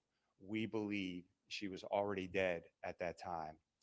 As a result of that, although the initial missing persons investigation started in Orange County, the Kissimmee Police Department will now be taking over the investigation and will become the lead agency. And of course, the Orange County Sheriff's Office, all of our support personnel will be available and will still be assisting in this investigation. So at this time, I'm going to turn it over to Chief Holland from the Kissimmee Police Department. Chief?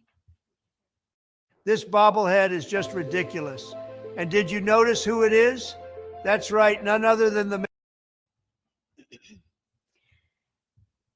Thank you for being here. As Sheriff Mina said, this is still an active and ongoing investigation, and there is a lot of additional information that we cannot release at this time.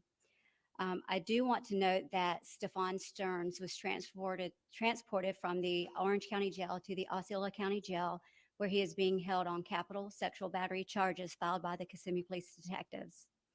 Right now, our top priority is recovering Madeline. We are still appealing to our community for its help in this case. Please share this crime line bulletin on my right of Stephen Stearns. He was last seen driving a silver 2010 Lincoln MKZ. The Florida tag is IYLL82. On Monday, February 26th, between 1 and 2:30 p.m. in the area of State Road 192 and Old Hickory Tree Road, as well as Old Hickory Tree Road and Nolte Road. During this time frame, it is believed that Stearns had a flat tire and might have been seen changing the tire in this area. If anyone saw this vehicle or noticed anything suspicious, we're asking that they call Crime Line. We will continue to work tirelessly with the Orange County Sheriff's Office, the Osceola County Sheriff's Office, and St. Cloud Police Departments to bring a resolution to this case and recover Maddie. Thank you. I, thanks, Chief. We'll take some questions, but just remember, we're still in the middle of this investigation. There's a lot of things that we cannot reveal. No, Stearns has not spoken to anyone.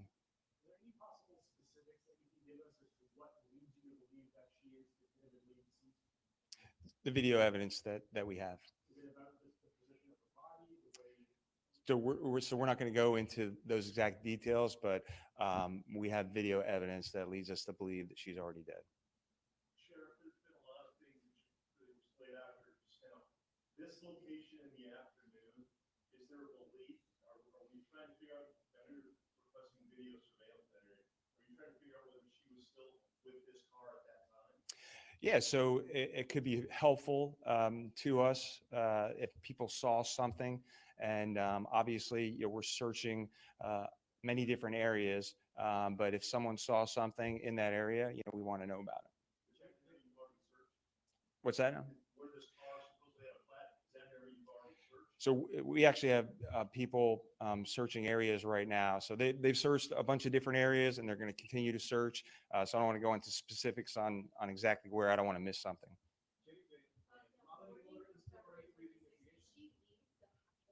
One more time. I'm sorry.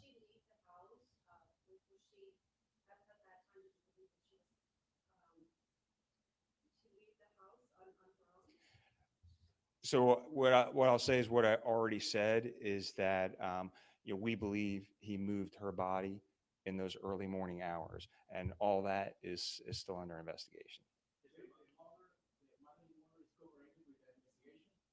Yes, we're talking to the mother. Yes. So we're talking to the mother and all this. There's, to my knowledge, she's not a suspect in this case right now. You had mentioned that you dropped some items in the dumpster. Did you recover those? That's correct. So from the dumpster, we recovered her backpack and her school issued laptop. Sure. Do we believe that I know that you're piecing things together with different portions of video. Is it the department's belief that she was killed? Okay, I would just like to pause there for a moment. So at this point, everyone, the mother and Stephen are saying, "Oh, we dropped," and I'm using the mother's statements loosely, I guess you could say. We dropped her off. She walked across. Okay, that's their statements, and they're saying this during the time that how did you send her to school without her book bag or her laptop? Y'all know what she was wearing and everything. Supposedly there was a send off to school, but Stephen was seen disposing of her book bag a little after 7:30. I mean, okay, if you say so. I'm calling bull squat. I'm calling bull squat. It's our belief that she was killed in Kissimmee and that he moved her body. And so that's why the Kissimmee Police Department is the lead investigators now. As for messages that you said that Madeline might have sent about living in the woods when she turned 13, are you questioning whether those were actually sent by her rather than someone else? Yeah, that's all part of the investigation, so we haven't determined that yet. Yeah, so obviously detectives have spoken to her mother, and as you can imagine, the reaction that any parent would have. So this is transition from a disappearance investigation to a murder investigation headed up by the Kissimmee Police Department. That is correct. It is transitioned to a homicide investigation, and the Kissimmee Police Department will be the lead agency in that investigation. We're still investigating it. I don't know for you, Chief, regarding the charges, because we noticed there's an additional charge for sex battery on a victim under the age of 12. Are you continuing to go through his phone and find more evidence? The detectives are continuing the investigation, and as more evidence comes up, there may be more charges in the future. That's still all part of the investigation. I don't want to say right now. What about the church footage that somebody mentioned that she was seen wearing she was seen at a church? So yes, we reviewed that footage. It was very grainy. We weren't able to determine that was her, but like I said, we know that she was never dropped off at school that morning.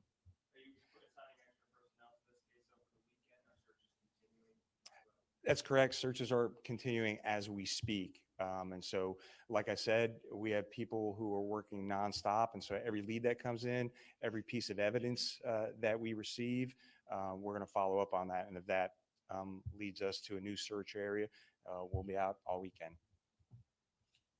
I think we're good.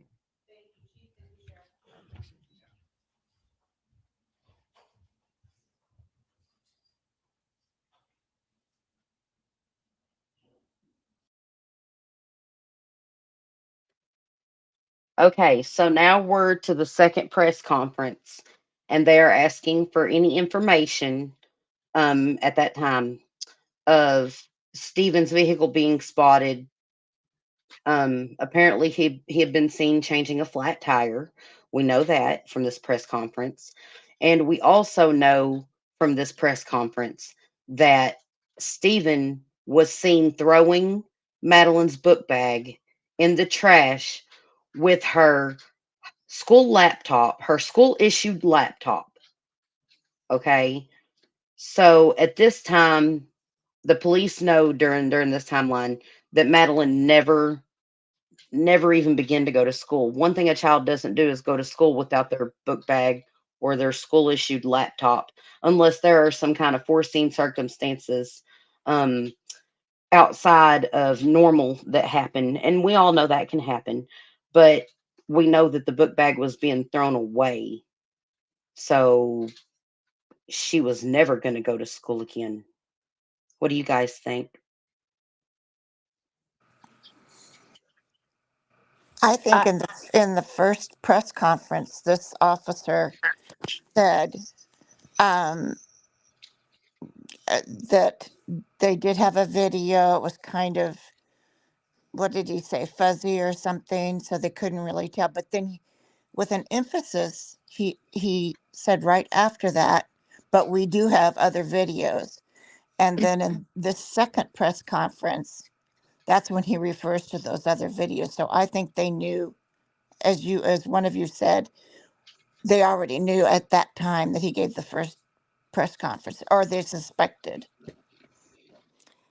I think, hold on a minute. Go ahead. What is true? I think that I'm curious to find out when the autopsy reports will be out for her, because I think she died Sunday, either late Sunday evening or early Monday morning.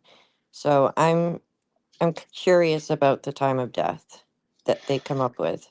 I think the time of death, I'm looking personally, if I had to put my guess on it, I'm looking at between 1 a.m. and 5 a.m. I think that is going to be um, our first. I think that is going to be.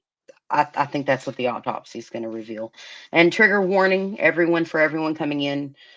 We are discussing the timeline and disappearance to the time of Madeline Soto being recovered. And we are speculating and adding conjuncture to this, our own opinions and our own views. We are not victim shaming or attacking anyone, but we are asking questions about things that we have questions about. We think maybe some of you do too. So, and with that said, did you ladies want to add anything else to that one before we get on to the next? Because we have one more interview. I mean, one more press conference.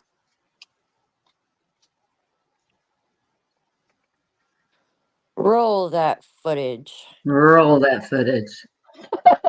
I missed a lot of this week, so this is helping me catch up. I love it. Okay, let me make sure I got the right one. No, that's one not it. That's okay. Okay. Yep. Alrighty, hold on. Okay. Oh, this is the hardest. Um,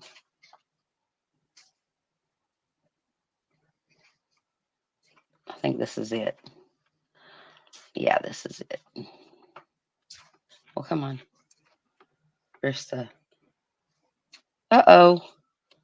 Bear with me, you guys. Please bear with me. I'm sorry. Oh, you're fine. I'm You're looking for the absolutely fine. I'm looking for the press conference. Okay, hold on a second. I'm gonna have to cancel that and pull up a new one, you guys. Feel free to chatter amongst yourself, ladies, Chatter while amongst I ourselves.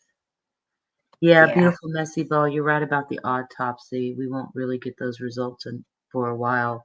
I'm just wondering if it was blunt force trauma to the head, if it was Mm. suffocation, or was there some other method? Because I have theories on certain reasons why and whatnot. Yeah. Certain things to me can be explained as to maybe why the mother was not so aware of things happening in the apartment that morning, if things were done in a certain way compared to other ways. But I do know when you drop your child off at school, very rarely do you drop them where they can walk the rest of the way. If anything, they're already on school grounds and are walking further into the school. So I just find it's just dangerous to let a 13-year-old girl not be dropped off in the front of her school. That's what bothers me. But I can't help when people don't parent the way I would parent and other people parent. It's all different, it's all just depends on the parent, I guess. But Again, yeah, I think I I have think questions. I think there's just a disconnect. I mean, the fact that one statement, I don't know if she knows where she lives, that's troubling to me. She's 13 years old. Like I said, unless there were circumstances where they just moved there or, maybe something else, but I just find that just very like, what do you know? What do you know? That's what I'm left with. But again, that's just my opinion. I mean, I feel so badly for this child. Well, the interviews were creepy. I didn't like the fact that he was, Oh standing yeah, he's behind her completely like, breathing down her neck. It just immediately sent signals to me that things were not right. yeah, he put off some creepy like vibes. And if she knows Mm. absolutely nothing, I wonder what she knows. I wonder how she feels now. Well, and that's what I said earlier. I can't imagine. Regardless, at this point, if she knew, she didn't know, she has to live with this for the rest of her life because she's the one that introduced this man into her daughter's life. So, you know, I mean, that's guilt. That's so Oh, much beautiful. guilt. It's And interesting. Beautiful, messy ball. She's always on top of things. She said his phone was factory reset the night before. yeah. Now, I don't know if he was clearing out what was on his phone because from the affidavit, we do know what was on his phone. But Oh, it's so vile. yeah, it's absolutely disgusting. But it's And just hard to know when exactly what happened when. But he evidently was tossing her book back and her school, um, probably her school Chromebook. That's usually what they give to students to use. He'd already thrown those away at 7:35 a.m. in the dumpster, and he's on video doing that. And then he left. And at some right. point, they see him like at 8:19 a.m. coming back. And they can see her body in the vehicle. And they even think she's deceased at that point. I wonder if they could see, and I don't know if somebody in chat could clear this up, but from that video, did we take away that that would have been a video from earlier in the morning? So possibly he could have been seen bringing her out. Do you know what I mean? And putting her in the car. Makes you wonder because he had to have at some point, right? Right. So we don't know if they have video of that either. Right. We Which don't have much. We don't if have. they We don't, have the video of him throwing the Hollis, laptop away. I'm having a little bit of trouble, Hollis, finding the press conference. I thought I had it pulled up, but I had two of the same one. Do you happen to have the link for the press conference where they did recover her? well, Anyone? look it up for you.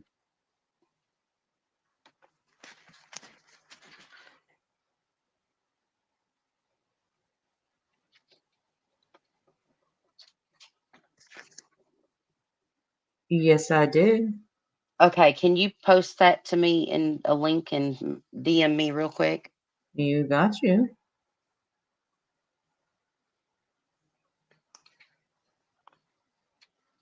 I had some computer issues last night. The electricity evidently failed at my house during some point, and everything was off whenever I come to upload my videos and stuff this morning. They were all gone. That's what I get for falling asleep with an open laptop and nothing. I mean, open PC and nothing saved. So, thank you so much, Hollis. Mm-hmm. Okay. You got it right. Yeah, I got it. Without further ado, we have it right here. One of the After the greatest days of my commercial. life. The fact at SU. So thank you for being here. We have some important developments in this case that we want to share with our community. I wish we were here to tell you that we have found Madeline, but we have not found her. Last night, detectives from the Kissimmee Police Department met with Madeline's mother, and they had to tell her the very devastating news that although we have not found Madeline, we are now confident that she is dead. So our efforts will be focused on recovering Madeline. Dozens and dozens of detectives, crime analysts, and specialized team members have been working nonstop and following up on every single lead and every shred of evidence. Our detectives have determined that Madeline was never dropped off on the morning of February 26th near her school. Instead, we believe she was already dead at the time and that Stephen Stearns moved her body in the early morning hours on that day. We have video evidence that shows Stephen Stearns discarding items in a dumpster in that apartment complex in Kissimmee at 7:35 on Monday, February 26th.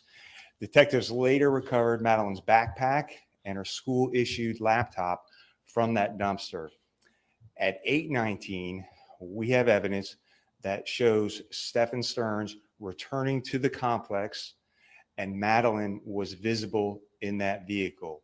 We believe she was already dead at that time.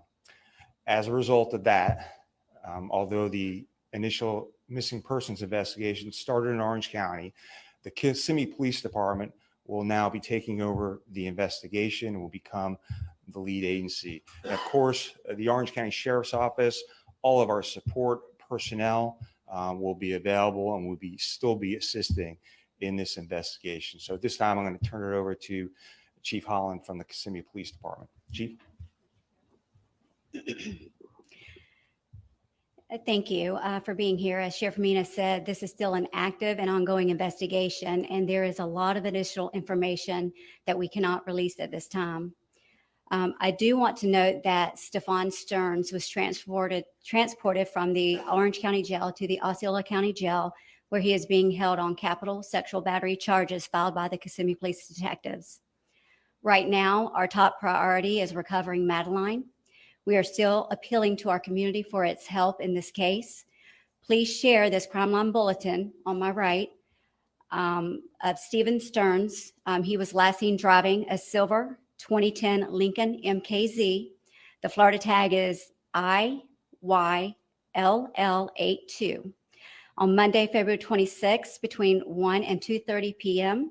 in the area of State Road 192 and Old Hickory Tree Road, as well as Old Hickory Tree Road and Nolte Road.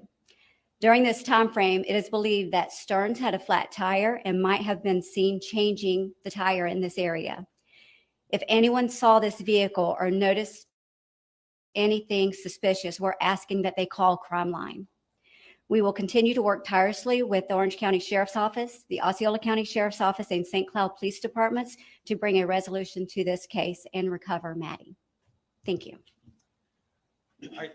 Thanks, Chief. We'll take some questions, but just remember, we're still in the middle of this investigation. There's a lot of things that we cannot reveal. At this time, are there anything yet? Has Stearns spoken to anybody yet? No, Stearns has not spoken to anyone. Is there any possible specifics that you can give us as to what leads you to believe that she is definitively deceased? The video evidence that we have. Is it about just the position of her So we're not going to go into those exact details, but we have video evidence that leads us to believe that she's already dead. Sheriff, there's been a lot of things that you just laid out here just now. This location in the afternoon, is there a belief, are we trying to figure out, I know you're requesting video surveillance in that area, are you trying to figure out whether she was still with this car at that time? Yeah, so it could be helpful to us if people saw something. And obviously, we're searching many different areas. But if someone saw something in that area, we want to know about it. Is that an area you've already searched? What's that? Where this car supposedly had a flat, is that an area you've already searched? So we actually have people searching areas right now. So they've searched a bunch of different areas, and they're going to continue to search. So I don't want to go into specifics on exactly where. I don't want to miss something.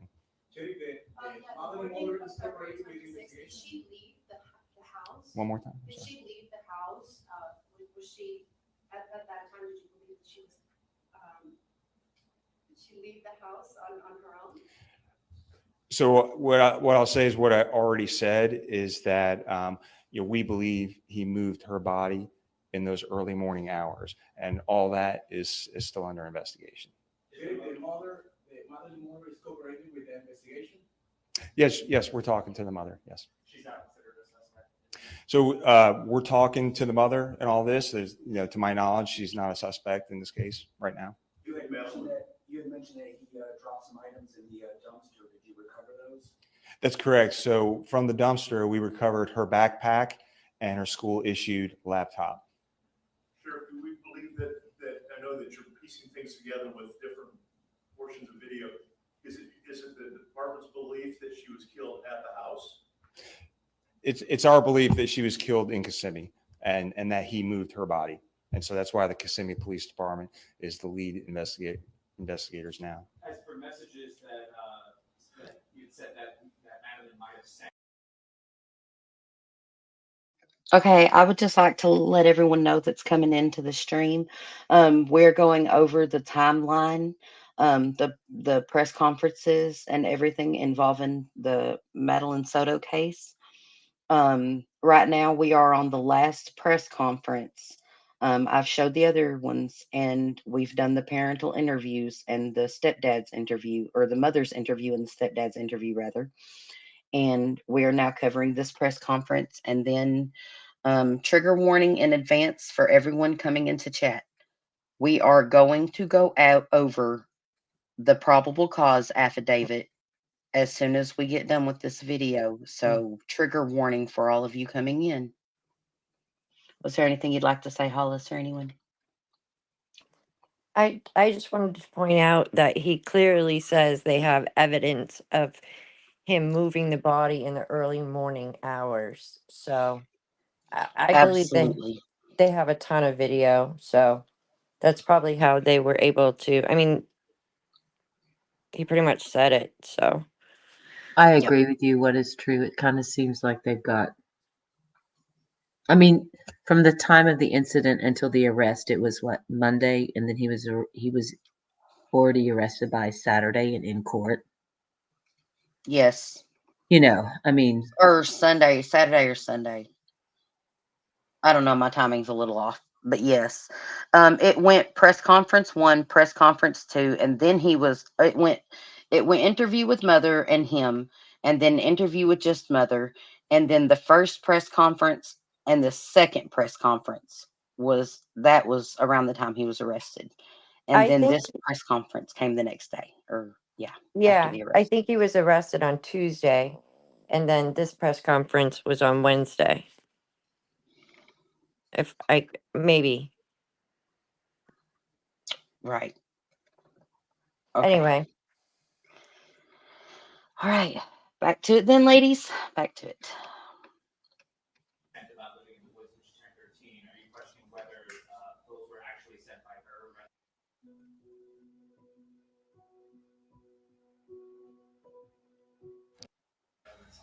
Yeah, that's all part of the investigation, so we haven't determined that yet.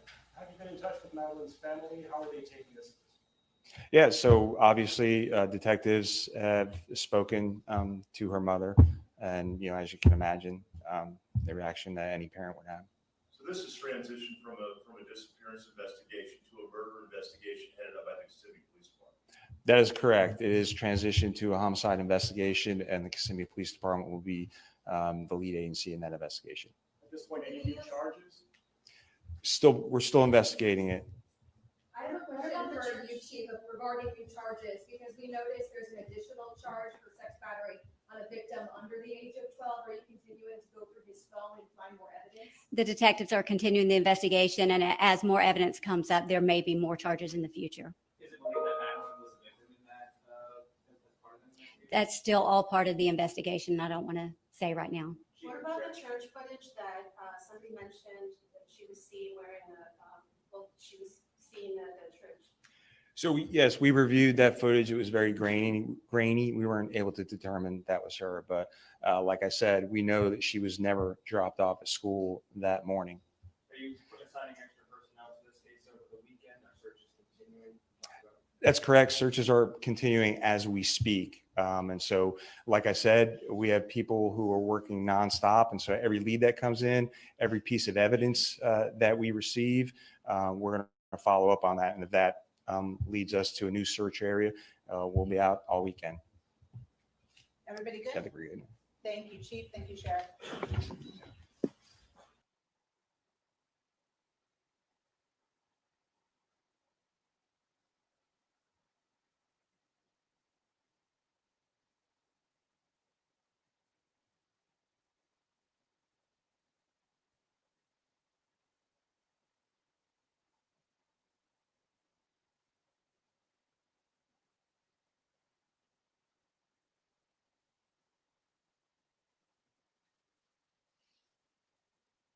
There's no Regina, sound. is your mic muted, Regina? You know, she always forgets after she plays a video, her mic's muted. I was waiting Yep. to see what she had to say, you Yeah, I know. was just curious. Oh my goodness. Of course, my mic was muted. Oh no. Of course, it was muted. Of Um, course it was. I'm so embarrassed.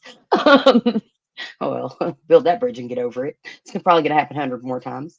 Um, um, sorry. Back to seriousness.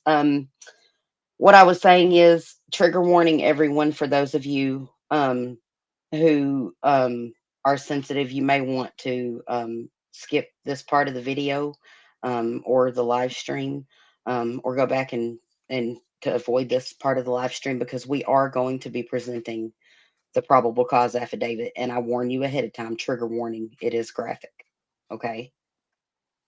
So I'm going to try my best to use sensitive words, but we're going to go over the probable cause affidavit because I think it is very important to know what they found on the father. Okay, this is very important. You mean So, the boyfriend? yeah, the boyfriend, right? Let me. Boyfriend, Oh, yeah. see, and I just want to kick myself in the gluteus maximus every time I say that.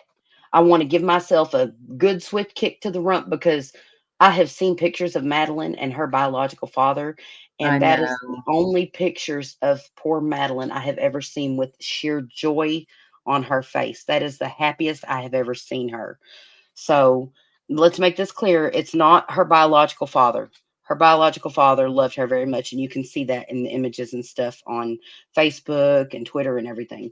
This is not her biological father. This is Steven Stearns, however you say it, the monster. Stefan Stearns. Yeah, Stefan Stearns.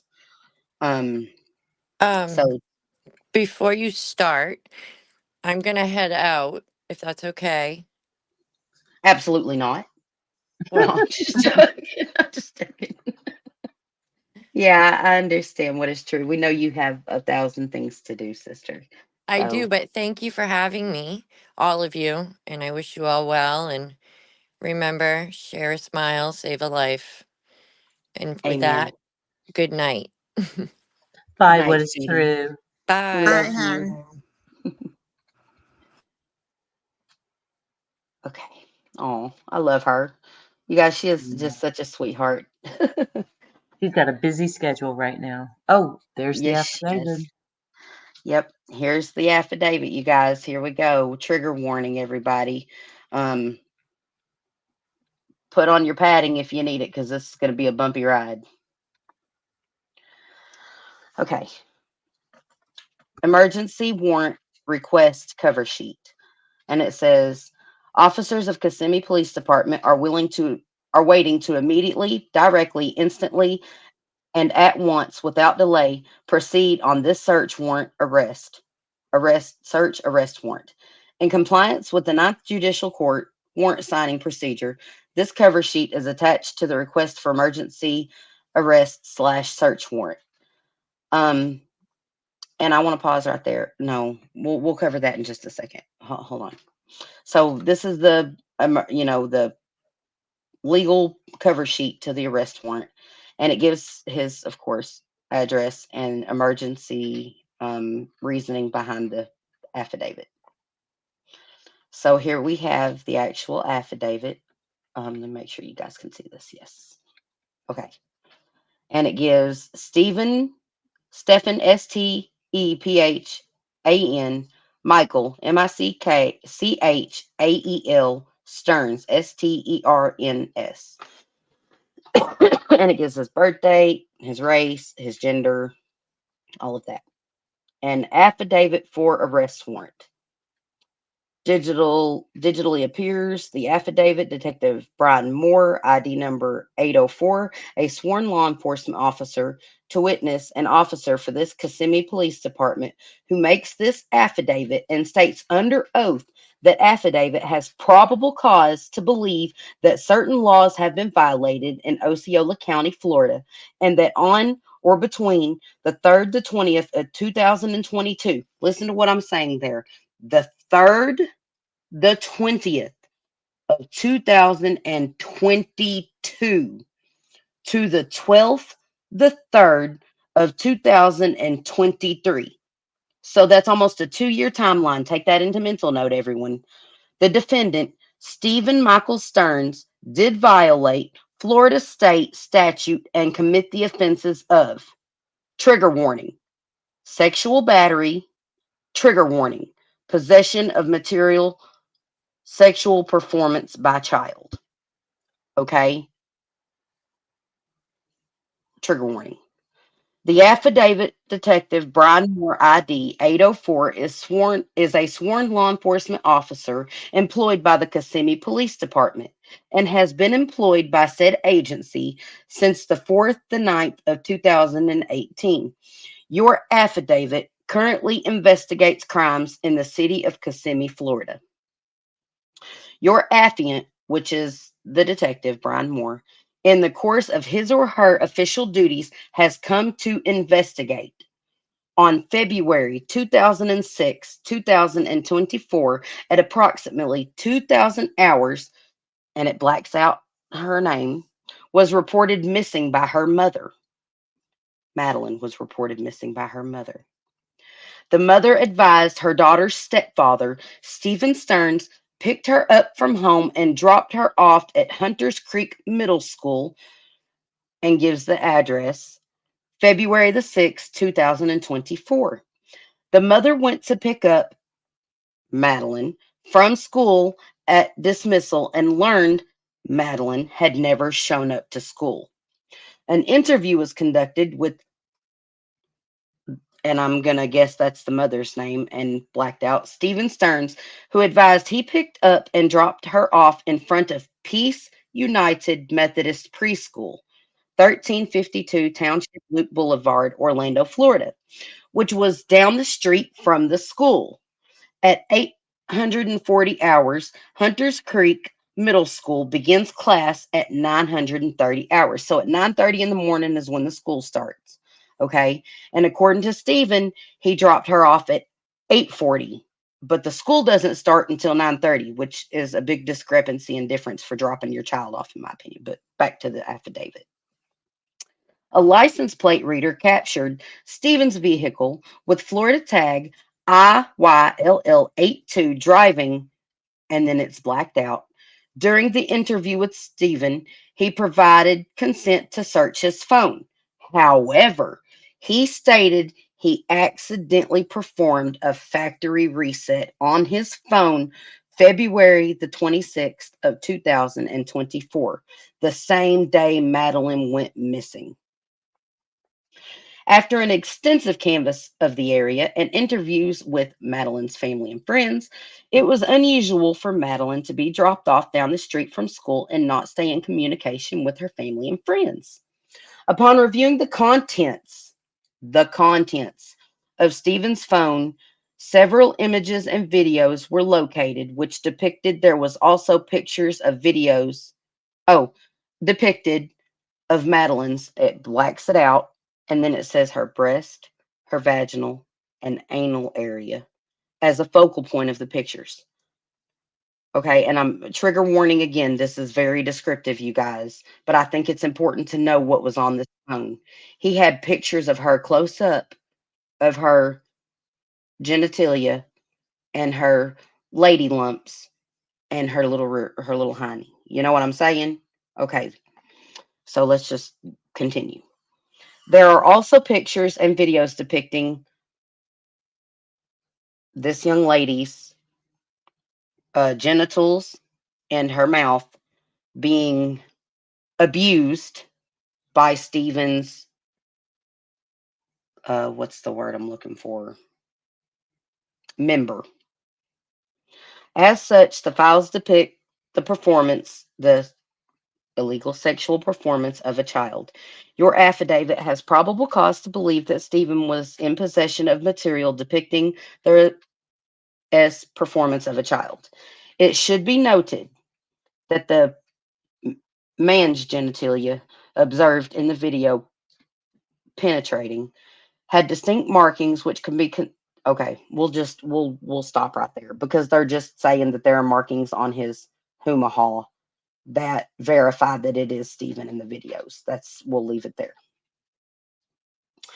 And then we go on, and here is the picture of his actual arrest warrant. Circuit Court of the Ninth Judicial Court, Osceola County, Florida. And there you go. There's his mug, everything. The only thing it blacks out is his part of the address and the social security number. But as y'all can see, that is the probable cause arrest warrant affidavit. This man, he makes Madeline disappear, then he deletes all his information on his phone. And thank God for stupidity, because he really thought that factory resetting his phone would undo all that data and videos and stuff. So, okay, now I'm going to close that, you guys, because it's painful to look at. It's painful to look at. So. Hey, Regina, I sent you just a DM in your messages. Just want you to see it real quick. Okay, let me check that real quick, Hollis. Yeah, that probable cause was, that affidavit was horrendous. Hollis, I'm in concurrence. That would be so wonderful. There you go. It's very hard to read, Tamara. It is so hard to read. It makes your stomach, it just sinks. This is so hard to cover with these kids. It's awful. This little girl, if y'all are not picking it up by that affidavit, this little girl was being abused on film for almost 2 years on Stephen's phone. He was recording this abuse. Almost 2 years. 2 years.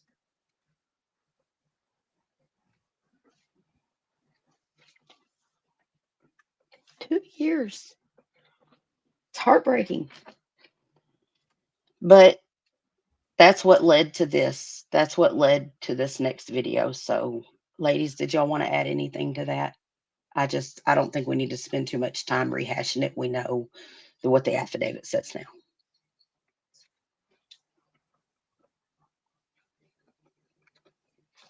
Hollis, yes. Sammy. Well, my question is that if this was footage from 2 years ago, how long has he been with this woman, Jen Soto? Do we know how long they've been in a relationship? Well, I don't have anything concrete. And unless it's concrete, I won't bring it up. I won't put it up. Right. But we do have We do have multiple Facebook posts and stuff saying that the relationship was between 5 and 7 years for the mother and Stephen. So between 5 to 7 years, and then Or for Tamara sure says Tamara says 6 to 7. 7 years. And somebody said the year 2000, I think, but I don't know. Oh, since 2020. That would be 4 years. I heard 5 years. People have said from 5 to 7 years. I heard 7 years. We know for sure 2 years, so we can. I just would do an assumption. Yeah, I'm gonna say Somewhere between between 5, at 4. least at the minimum, and maybe at the maximum 7 years. That's what I've gathered from everything. Okay. And you don't just start this out of nowhere. No, these reports are coming from social media and stuff about the length of time that the mother and father, or the mother and Stefan have been seeing each other. Gotcha. Yes, Kelly Fitzgerald, you may absolutely Yes. mention another channel on this channel. We have Yes. 0 problems with that. Hollis, could you take over for just a moment for me? Give me just a second, you guys. Okay, sure. Okay. J for Justice is one. Okay. Now, was she able, Kelly Fitzgerald, was she able to verify that through, like, I guess through social media, you have enough to believe that that's probably the real amount of time?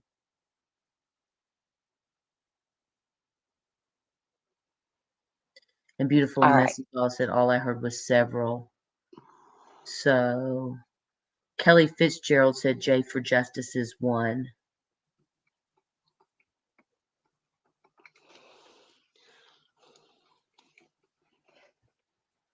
Okay. So And maybe it's with just so it's all social media reports kind of trying to say how long they've been together. A lot of people are yes, saying 7 years, so at least 2 to 7 years we can assume, or up to 7 years. I'm gonna say between 4 and 7 years they were together. Yeah. We know they were definitely together at least from March in 2022, or Two yeah, until to current. 2024. Right. Because how would he have the videos of her on the phone without them being in a relationship to where he would have access to Madeline? And it looks like they're in such a relationship that they're actually residing together. Yeah, in Like, an apartment in that together. apartment in Kissimmee. Okay. For how long, I'm not sure, but yes, my children knew their addresses by the time they were at least 10, if not 9, Absolutely. if not 9. But, maybe they just moved there. Who knows? I can't say for sure. So many things I think we're going to have to, will come out eventually Which is what leads us, Hollis, to the this. affidavit leads us to this. And I'm not going to play all of this search video. I'm only going to play certain highlights of the search and narrate them, if that's okay, because it's like it's over an hour video. So I'm going to break it down and narrate it, if that's okay. Here we go. Okay, so this is helicopter footage of the search for Madeline. And here we see on Old Hickory Road, I do believe, Old Hickory Road, they have amassed a force of searchers, and you can see the police, like, tactical recovery unit, and you can see all their police cars and stuff, and they're searching over here on Old Hickory Road. So we watch, the helicopter footage of them searching this property and stuff. And then we get to, they're kind of starting to come back to the bases around the cars and stuff. And it looks like they're kind of breaking up the search. And that was because, if you'll see now, they're all starting to gather around. And they all start, hold on a second. They all start leaving this search area at Old Hickory Road. That's the same units, and they all gather in this parking lot, right down the road from where they were searching near that house. Well, we now know at this time a tip was called in to law enforcement about where Madeline's remains might be, and that's why they abandoned this search on Old Hickory Road, and they began searching. It was Old Hickory Tree Road to Hickory Tree Road. Right, Old Hickory Tree Road, and then there's Old Hickory Road. Now, I The would search, just like to read real quick Chloe's mom, her comment, because it's so perfect. She says it really doesn't matter how long they have been together. One day with Maddie was too many. Thank you for that comment, Chloe. Chloe's mom. I couldn't agree yes, more. I couldn't either. One day was too many. I agree. And you guys, there's sad news about all this is there were actually buy-offs from someone working on computers that have been reported. The roommates of Stephen Stern. There are reports that his roommate had an IT come in because he was having computer problems, and they found CSAM on this monster's computer, and the biological mother of Stephen. And this was a phone call with someone that was allegedly Stefan's roommate. Allegedly, Stefan's mother paid this IT guy to keep his um, silence on this. So, yeah. But back to the video. This is when the chopper was moving from Old Hickory Tree Road to Old Hickory Road, I do believe. Am I getting the names right, Hollis? Old Hickory Tree Road to Hickory Tree Road. And Yes. Chaz Adams is right. It does matter. Can you imagine 4 years of abuse? You're right. I mean, to get technical, correct. But one day, Right. So they are moving from does Old. matter, but it was a horrible that he should have not been around that poor child. So they are moving now. That's what this chopper is doing. This was during the search for Madeline. They are relocating from Old Hickory Tree Road to Hickory Tree Road, right, Hollis? Old Hickory Tree Road to Hickory Tree Road. Yes. Yes, Regina. Okay. I know. And the reason I'm pointing this out is because I want you guys to see exactly where this monster threw this wonderful little girl away. Okay. If you'll notice my cursor on the screen, you see the crime scene tape, right? Right here. And the fork, the road, the little side road right there. I don't know why they're zooming in on all this. Okay. I want you guys to watch. I might have to fast forward it a little bit. But I'm going to show y'all where the cops, you'll see what I'm saying. There's a spotlight put up. I don't know if they have it up yet. No, they don't have the spotlight up yet. Nope. Okay. Right here is where the police put a spotlight, right? They end up putting a spotlight right there. Let's see if I can fast forward it. No.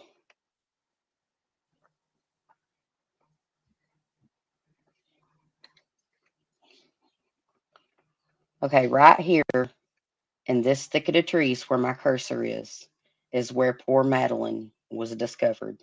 Right here, right off the side of the road in this thicket of trees, this little girl, this poor little just turned 13-year-old girl was found in these trees right here where this monster disposed of her like she was nothing but trash on the side of the road, you guys. Right here.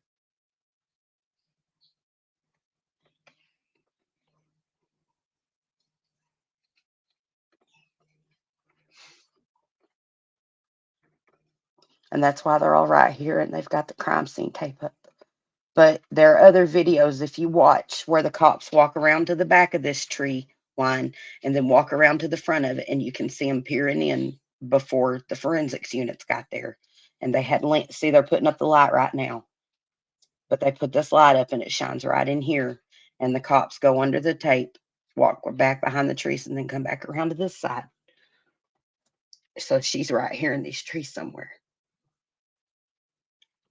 Sorry, Hollis, could you go on? I'm sick right now.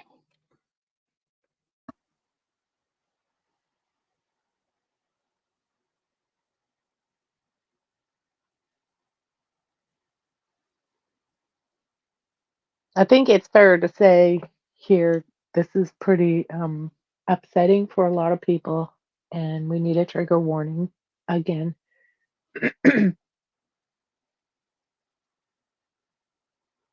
I feel like we've spent a whole lot of time here trying to figure out where they found her, and honestly, this is just it's upsetting no matter what in the end, and it is very difficult.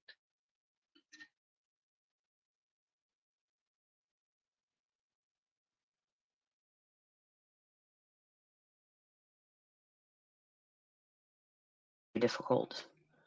It's absolutely difficult. I don't see how we can be failing our children this hard. I don't see how it can be costing our children their lives, failing them. Like, how does this keep happening? And I have so many questions because now knowing, listening to everything and knowing everything, that's the end of that live I'm going to show. Now that we know everything, ladies, um,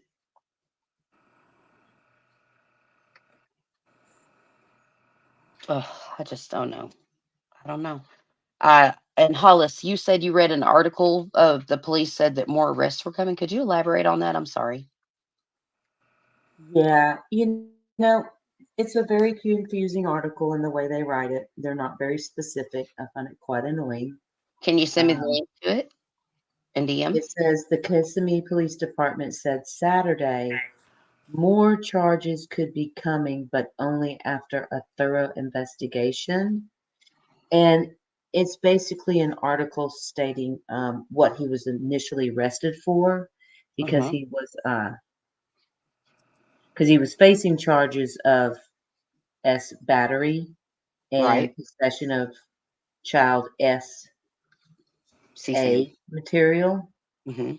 Um, so I don't think that they have as of yet, they have yet to release the charges that they have now charged him for this. So I think that's what they're relating to. I don't think they're insinuating that out in the world somewhere there may be additional charges. Um,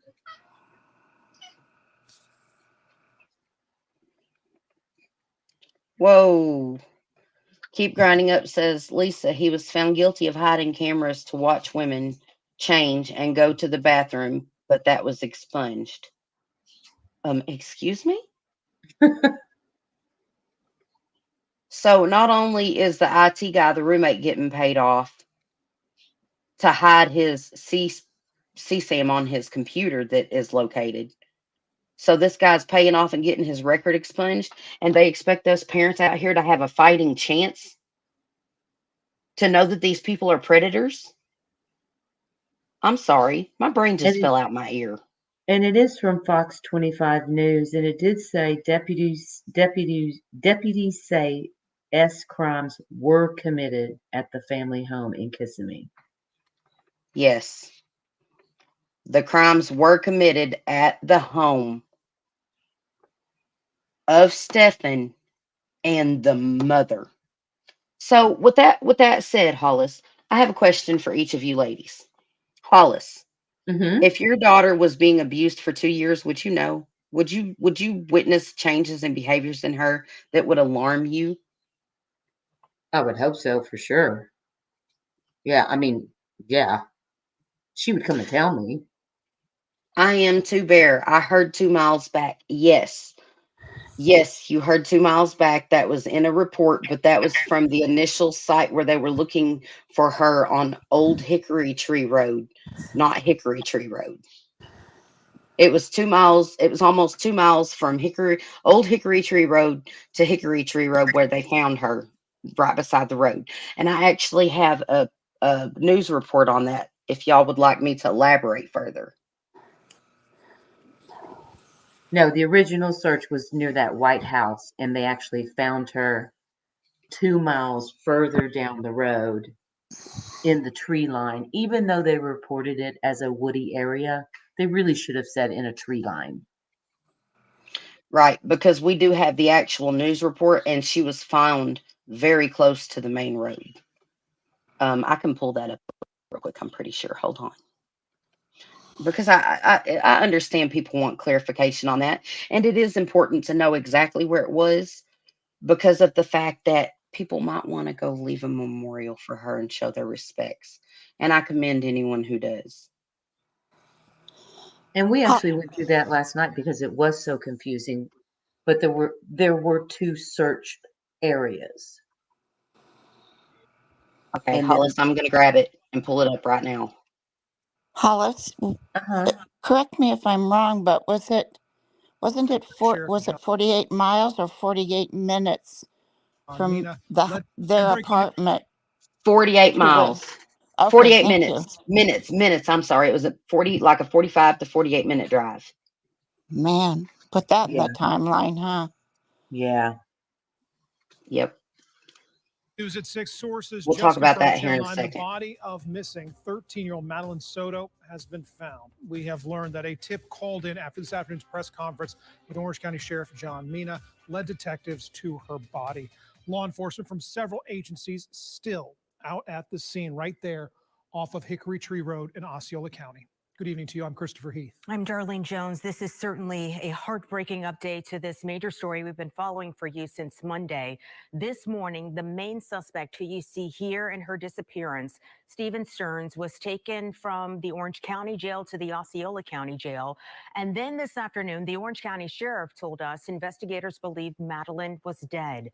But at the time, they had not found her body. The Kissimmee Police Department is now leading what they are calling, obviously, a murder investigation. We have live team coverage on this major story for you tonight from Orange to Osceola County following the latest developments. We start with Channel 9's Nick Papantonis, who is live near the scene where, again, sources confirm for us Madeline's body has been found. Nick, what are you seeing out there? So we're on the other side of this field on Hickory Tree Road. We're going to zoom in all the way to where deputies have set up a light. We can see a couple cars worth of flashing lights. Hickory Tree Road shut down for a good couple mile stretch. We're inside of that perimeter right now as we watch them somewhat do their investigation. We're going to take you to our view from Sky Witness 9, showing you the scene from above, a slightly better view. You can see a long line of vehicles on the side of the road there. They appear to be focusing their efforts on the woods just off to the side of the road. But again, a lot hidden from our view as we watch this unfold. Just to give you a recap of what has happened today and why we are here. Earlier this afternoon, Sheriff John Mina up in Orange County, as well as Kissimmee Police Chief Betty Holland, announced that they had good reason to believe that Madeline was dead. They said video evidence put her body in Stephen Stearns' car Monday morning when he was supposed to be dropping her off at school. They said they found her laptop from school as well as her backpack in a dumpster in the apartment complex where they lived. And they said all of that evidence led them to conclude that she was not alive. It's not a search operation as it was a recovery operation at this point. We've watched deputies and police officers swarm different parts of the area a couple of different times, no luck for the first couple, but then we landed here on Hickory Tree Road, down the road from where officers and deputies said that they'd images of Stearns' car from the day Madeline disappeared. They said that they were on the lookout and asking anybody to be on the lookout because they had those images. They knew that he was here and that he had gotten a flat tire at some point, and they expected him to have changed that, somebody to have seen it. We've learned because of that press conference that they gave that they came to this location where they found her body about an hour or so ago now. So we are waiting to see if a press conference is going to be called to give the update and explain a bit more in detail about what has happened over the last couple of hours. But again, a very, very sad update here from Osceola County and throughout the day. But a little bit of answers for Madeline's mother, who, again, as we've emphasized all afternoon, is not a suspect in this case. Live in Osceola County, Nick Papantonis, Channel 9 Eyewitness News. And there will be a vigil in Hunters Creek tonight in honor of Madeline Soto. Channel 9's Daryl Matthews continues our live team coverage there. And Daryl, organizers are doing this to support Madeline's friends and her family. Yeah, Chris, under these changing circumstances, they say now it's time to mourn with the community, the family, and Maddie's classmates. It broke my heart because the first thing that came to my mind was my own daughter. And I'm sure that everybody thinks of that at a tragic moment like this one. From a missing person to a homicide, community members are trying to come to grips with what is now a death investigation in the disappearance of 13-year-old Madeline Soto. She had other family members, schoolmates, people that were around her. And so now we mourn. Now we mourn. Church leaders were planning a prayer circle in hopes of getting little Maddie home safe. But now, with investigators saying all signs pointing to a homicide, the prayer circle has now been turned into a prayer vigil. We want to let the family know that the church is there for them, that God doesn't abandon them because the situation changes. Friday, Eyewitness News spotted Kissimmee police outside the home hours after Stephen Stearns, the prime suspect in Maddie's disappearance, was moved from Orange County to Osceola. This comes just days after we spoke to Stearns, who at the time told us he dropped Maddie off at a church near Hunters Creek Middle School. Are you, in a sense, blaming yourself? It's hard not to. Why? I dropped her off early. Throughout the week, more than 100 people scoured locations looking for the teen. Tonight, with every bit of new information, the community wraps its arms around each other. And that vigil will be around this school. It would not be on the premises, but like I said, around this school. That'll be tonight at 7 o'clock. We're live in Hunters Creek. Daryl Matthews, Channel 9 Eyewitness News. Our hearts certainly go out to little Maddie's family. The disappearance of Yes, our hearts, our thoughts, and our prayers definitely go out, especially to Maddie's dad, to Madeline Soto's father, and to her grandmother and her aunt, and all of the people mourning her loss.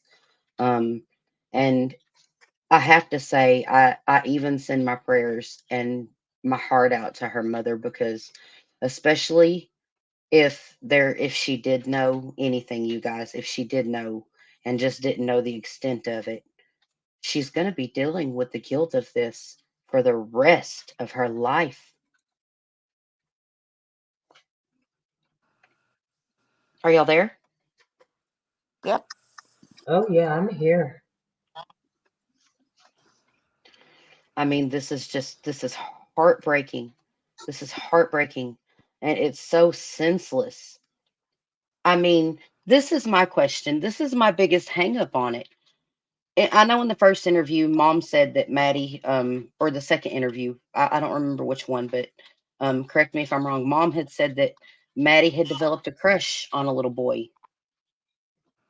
Yes? Yes, she did in the second interview. Yeah.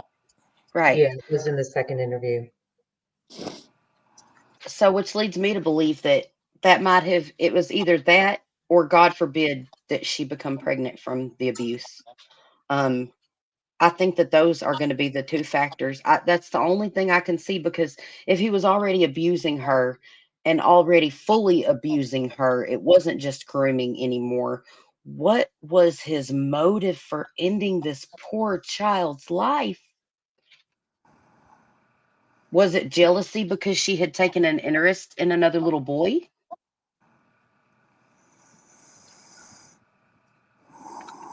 It What do you happens a guys lot. think? I think it happens a lot in these predators essay cases where once the young lady that they've been a predator on, predator to, mentions a boyfriend, it sometimes seems like things go a little awry. I've seen that mentioned in a lot of cases, the young girl. Or if the mother knows, the mother's in denial, the mother doesn't accept it. If suspected anything, sometimes they'll just push it way down and repress it. and it's not happening. Hollis, you sound like you're in a tunnel. Do I kind of am in a tunnel right now. But it's just, I have seen that in cases of where the young girl does get a boyfriend, things can get kind of dangerous in these situations. I'll get out of my tunnel. Yeah, because then the attention is taken away from the abuser. Exactly. But would that still be enough for him to end this little girl's life?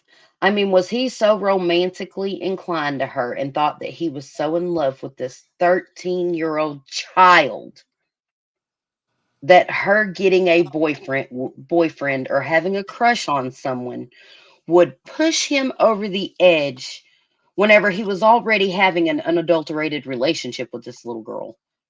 Is that what would push him over the edge to end her life if he loved her so much? I mean, what I'll never understand the thoughts behind harming another person, but where I like and do not mistake my words. I'm in no way saying that there was anything Madeline could have done to prevent this. But what do you think? And you know it's going to be some kind of twisted reasoning in his own mind why he found a reason to do this. But what do you guys think? What would be the trigger? I mean, what are the real possibilities here? Hard to say. He could have seen something on her laptop.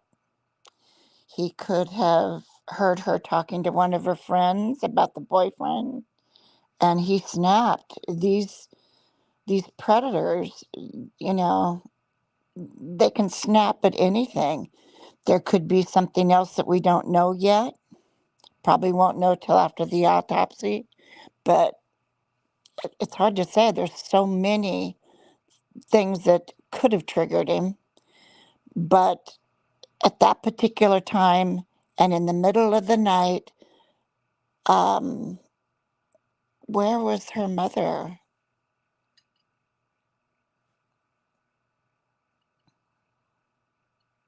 Where was her mother?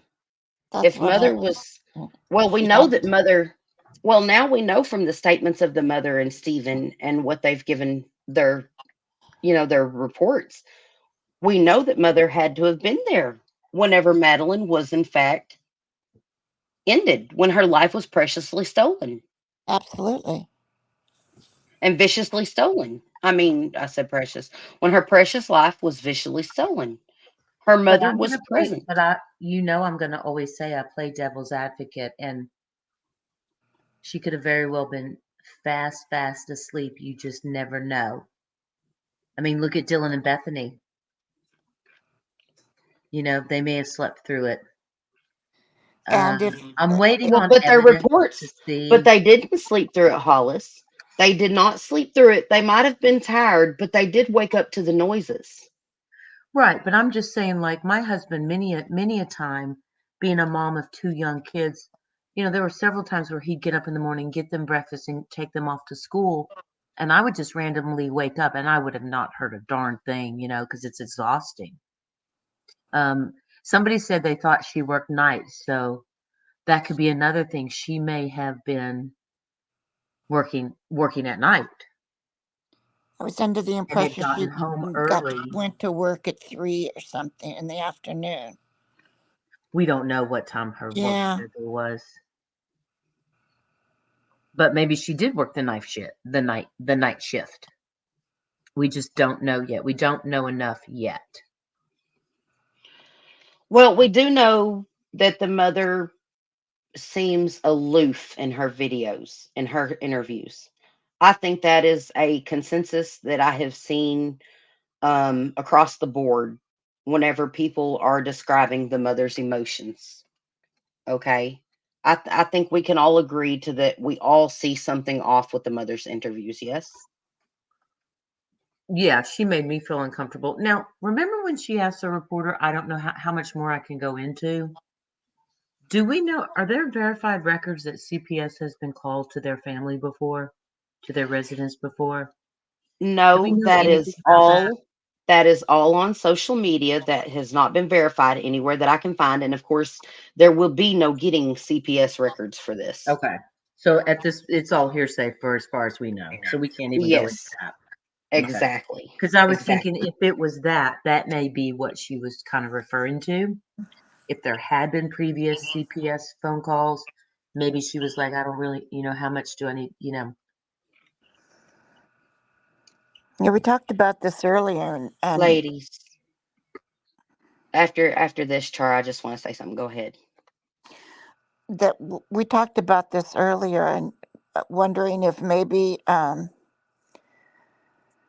there was some kind of an attorney that she got a hold of when she heard when they wanted to look inside her house, or whether she was Hold on a turning. second.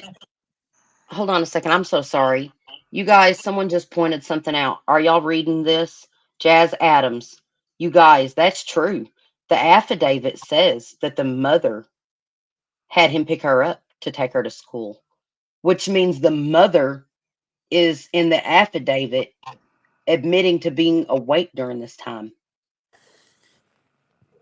Holy poo poo.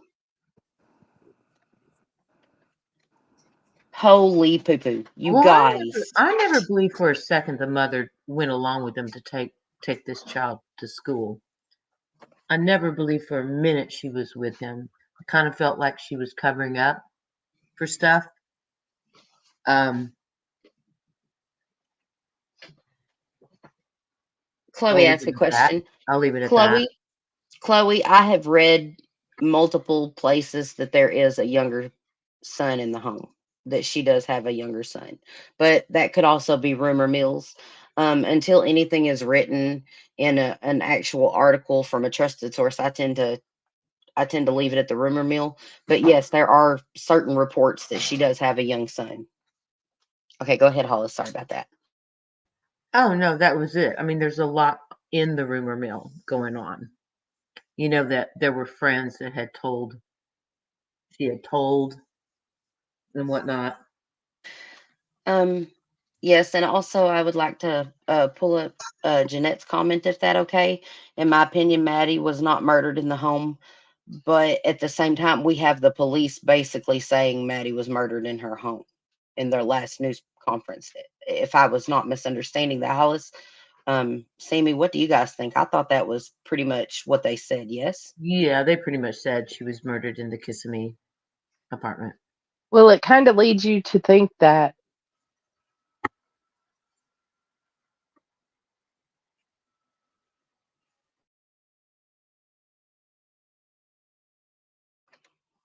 Sammy, yeah. did you want Can to you add hear more me? to that? Were you going to add more to that? We were waiting. Well, I'm sorry. Well, I mean, the way that they left it with stating now everyone knows where they resided, and they kind of left it hanging up in the air like that for you to just assume or think that she was killed in her home. That's what they left me thinking.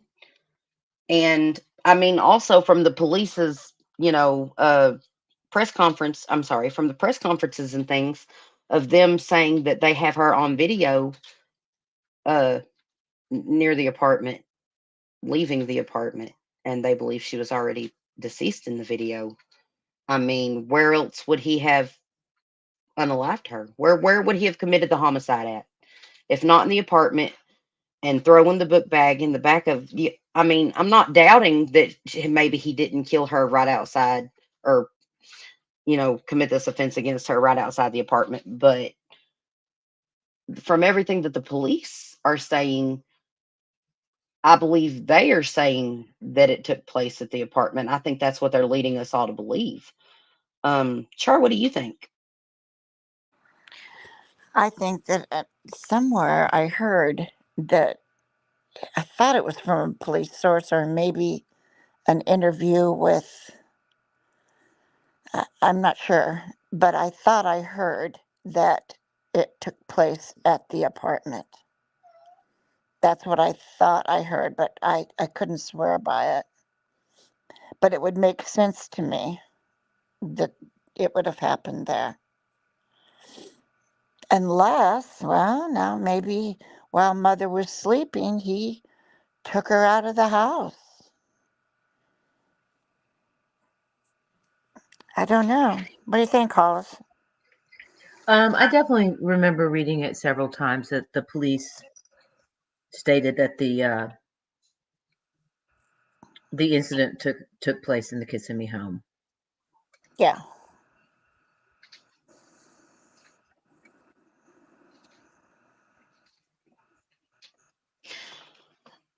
I think that since all of the other footage that they have of Madeline being abused is within the home, I think that that's likely where the other abuse that ended her life took place too. I don't think that Stephen was taking her out of the home to abuse her. He was doing it inside the home as per the affidavit. So why would he take her outside of the home to abuse her that one time?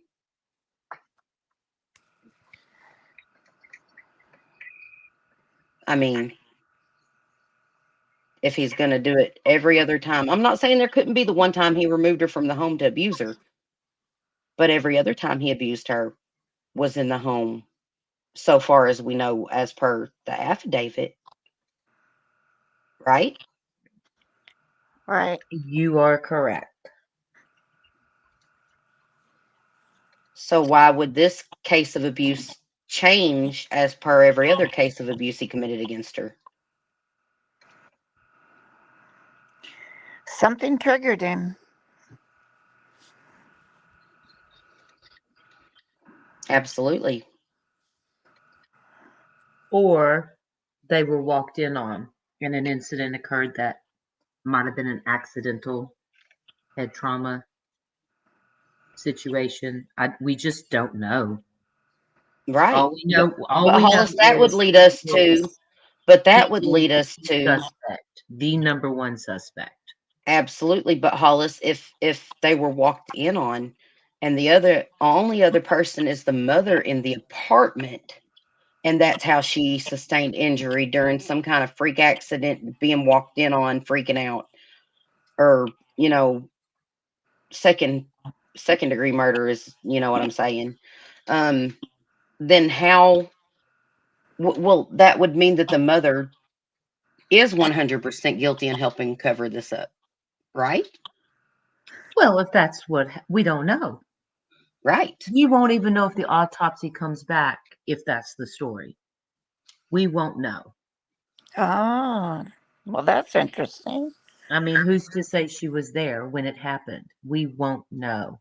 That's true. They're going to have to come up with some really,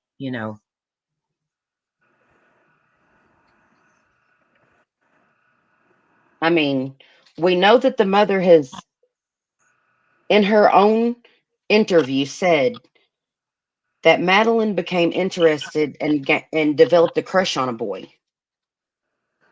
Right? And most times I think when those things occur, a child predator is really afraid that the girl will confide in the boyfriend.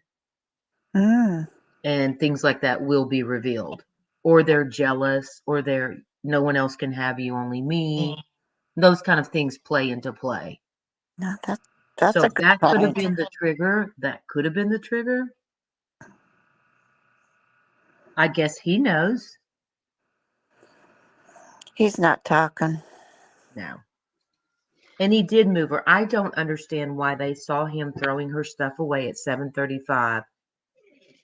And then they see him return to the apartment in his truck with her supposedly being seen in the vehicle already unalived. Did he put her in the truck was his truck in a spot where at the beginning it wasn't where cameras could see? And then he took her somewhere and then came back? Well, I don't Thank you so much, my sweet daughter. That part confuses me. Want to say hi to everyone, V? Hi. Hi, V. How are you? That's my daughter. She just brought me a homemade chocolate chip cookie. Oh, that's so nice of her. That's sweet. I have the best kids except for whenever they're being bad, then their dad has the worst kids. That's the I'm way it joking. goes. Yeah. I'm joking. My kids are always wonderful. I love them. The biggest joy in my life is being a mother. But why was he driving around with her in his truck unalived and going back to the apartment? Did he forget something? No, that really mystifies me. Yeah, That that was kind of weird detail. to me. Yeah, because that's one of the things they got on the camera. Is that right, Hollis? What was that again, Char? That the fact that he went back to the apartment and supposedly she was unalive in the car at the time. Is that not one of the videos that they attained through the search that they got? Yeah, they have that video, but I'm wondering what did he go back to the apartment for? Yeah. But Here's one for you. Mom's got missing daughter. Mom's got a missing daughter. Let me say this one more time. Jennifer's daughter was missing. Her daughter was missing.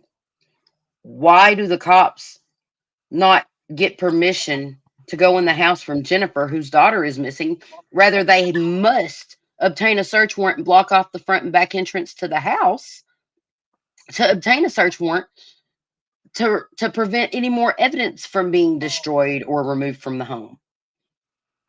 I mean, I'm sorry. I don't care if I got dirty dishes. I don't care if I got dirty laundry. I don't care if me and my husband have made a mess, but you know what I'm talking about. Anyways, um, if my kid's missing, by all means, come in my house and search everything I have so that you know I'm not the reason my child is missing. So you can hurry up and get to where my child is. So you can hurry up and find out where my child is. I got nothing to hide. No reason for you to not come on my property if one of my kids is missing. Now, I believe in my constitutional rights, and I'm not going to say that if you find somebody dead in my backyard, I don't know nothing about it. You ain't searching my house without a search warrant. But if one of my kids are missing, please come look through everything I own. They own. My husband owns. My other child owns. Find my daughter. Do what you need to do. Find my daughter. Why is it that we consistently see these cases where not only did the mothers not allow a search warrant, I mean, not allow them to search the house for their missing child, but the police had to obtain a search warrant? How many times? I can't think of one. I can. Who? Liliana, Simon, and the grandmother. Oh, right. Right. All these cases, all these kids missing. Why on God's green earth would they not allow the cops to search their home? It's your Kind of child. makes them look like it. Kind of makes them look like they got something to hide. Sure does, huh? I believe in my constitutional rights. I will fight for my constitutional rights until it comes to my child is missing. I don't matter anymore. My rights don't matter. All I care about is my child coming home.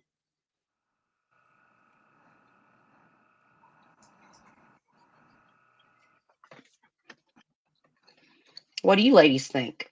Are you going to tell them they can't come in your house and look if your kid's missing? Nope. They can come in my house and tear it apart. I don't care. Yes, beautiful messy ball. According to the affidavit, the pictures were taken in the home. I showed y'all an edited version of the affidavit. I have the unedited version. And yes, the pictures were taken of Madeline in the home. Whoa. Whoa. So does that imply that this was going on while mom was in work? That's what I'm saying. Absolutely. I believe it was. But 2 years and the mother didn't know? The mother didn't know for 2 years that her daughter's mental well being and her health. I mean, you can look at those pictures, you guys. From one year to the next, she ends up with dark circles under her eyes, like she's losing sleep. Yeah, I did notice that. You're right.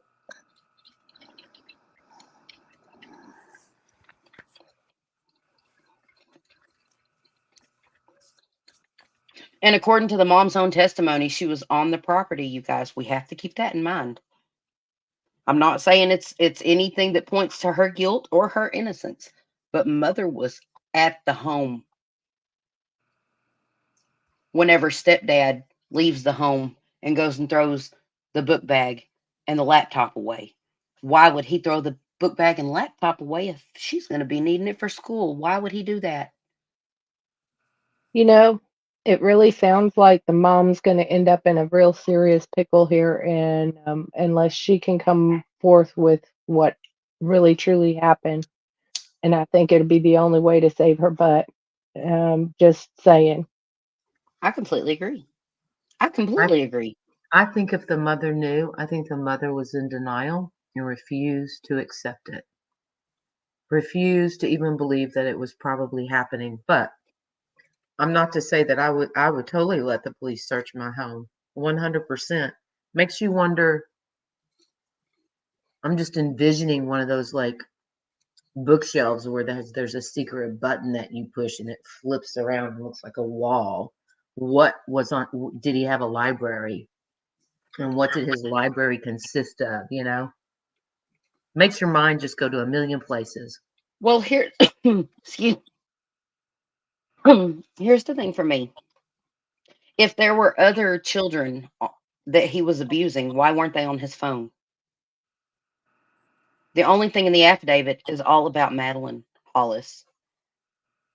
Well, could that be because that was the case they were dealing with at the time, and the other ones will be handled at a different time, other than this arrest affidavit?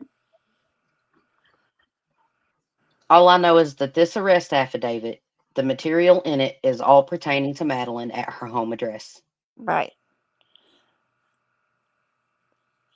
So if there were others, maybe they haven't found out yet, or maybe they're going to Or be handled at a maybe different time, or maybe for the past 2 years he hasn't been preying on anyone else because he's already had a victim.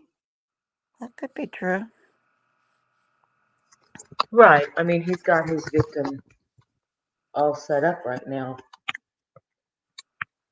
But you always have those people that videotape people and whatnot, and it's not just their first time. They've had victims in the past. You just don't know how many years he might have been doing this. What's on his phone might just be what was on his phone that got him in trouble in the first place. Yeah. Okay. And sent off the bells and the whistles right away. I mean, these sickos just don't like snap and become sickos.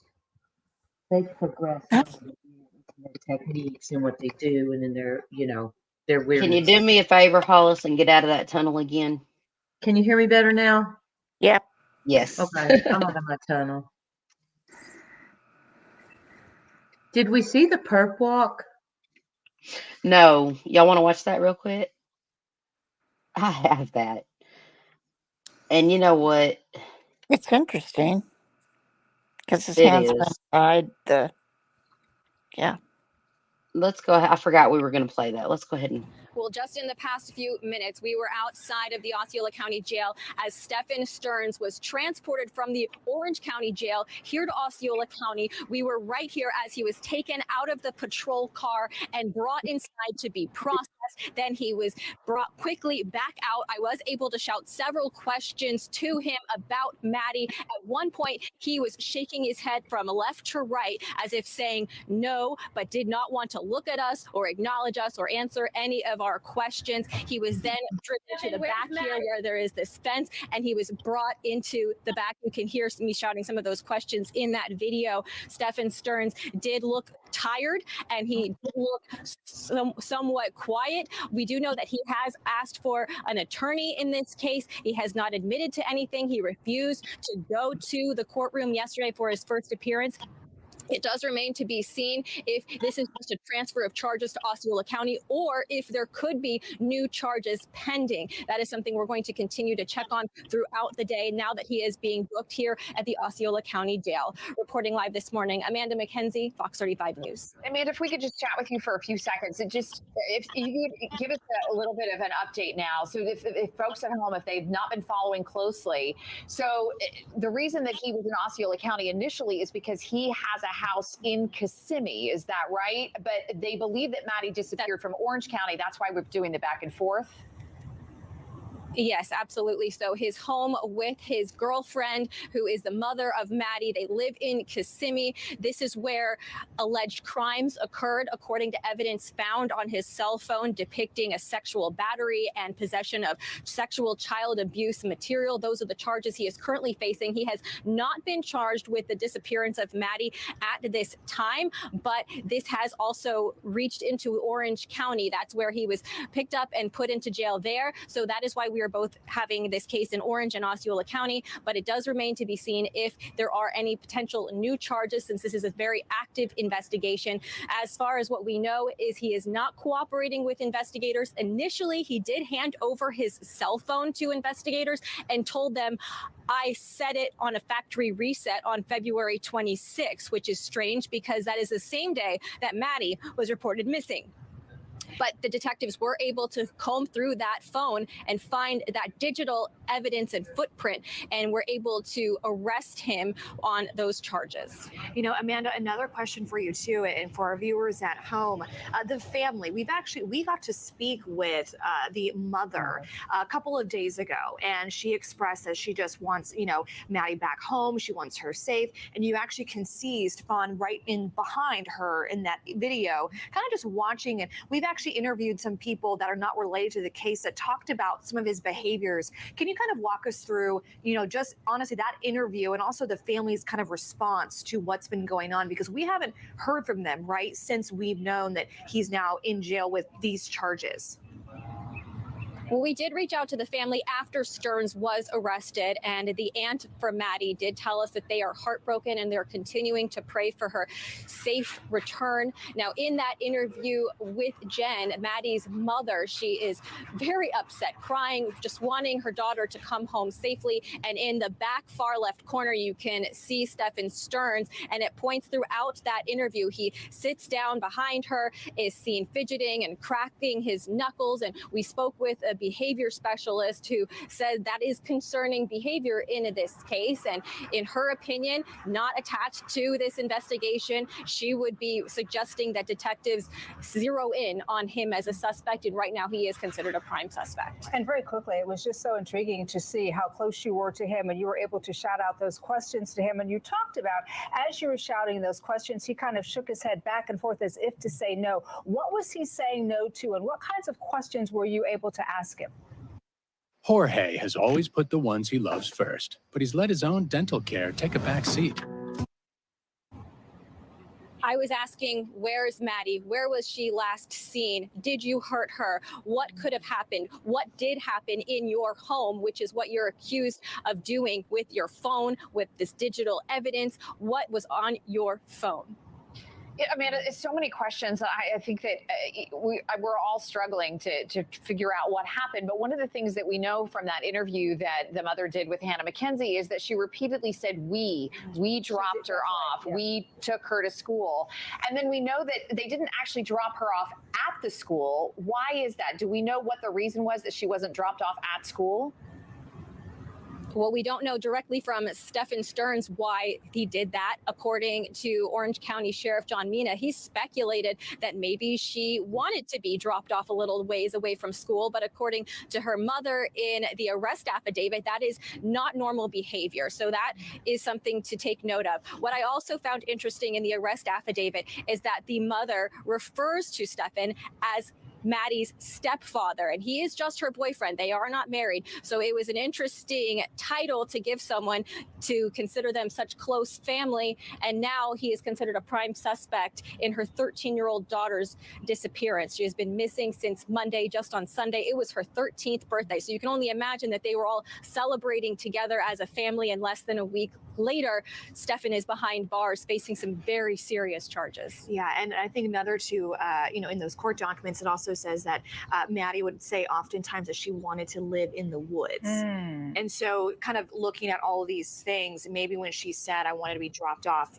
far away, it's just very interesting, some of the connections. Yeah, absolutely. Amanda, we're going to keep you here just for another couple of minutes because all of this is developing and you're doing such an excellent job on this breaking reporting this morning. But we want to go back and play again your interview, or what you tried to interview, Stephen Stearns. So let's go ahead and listen to that.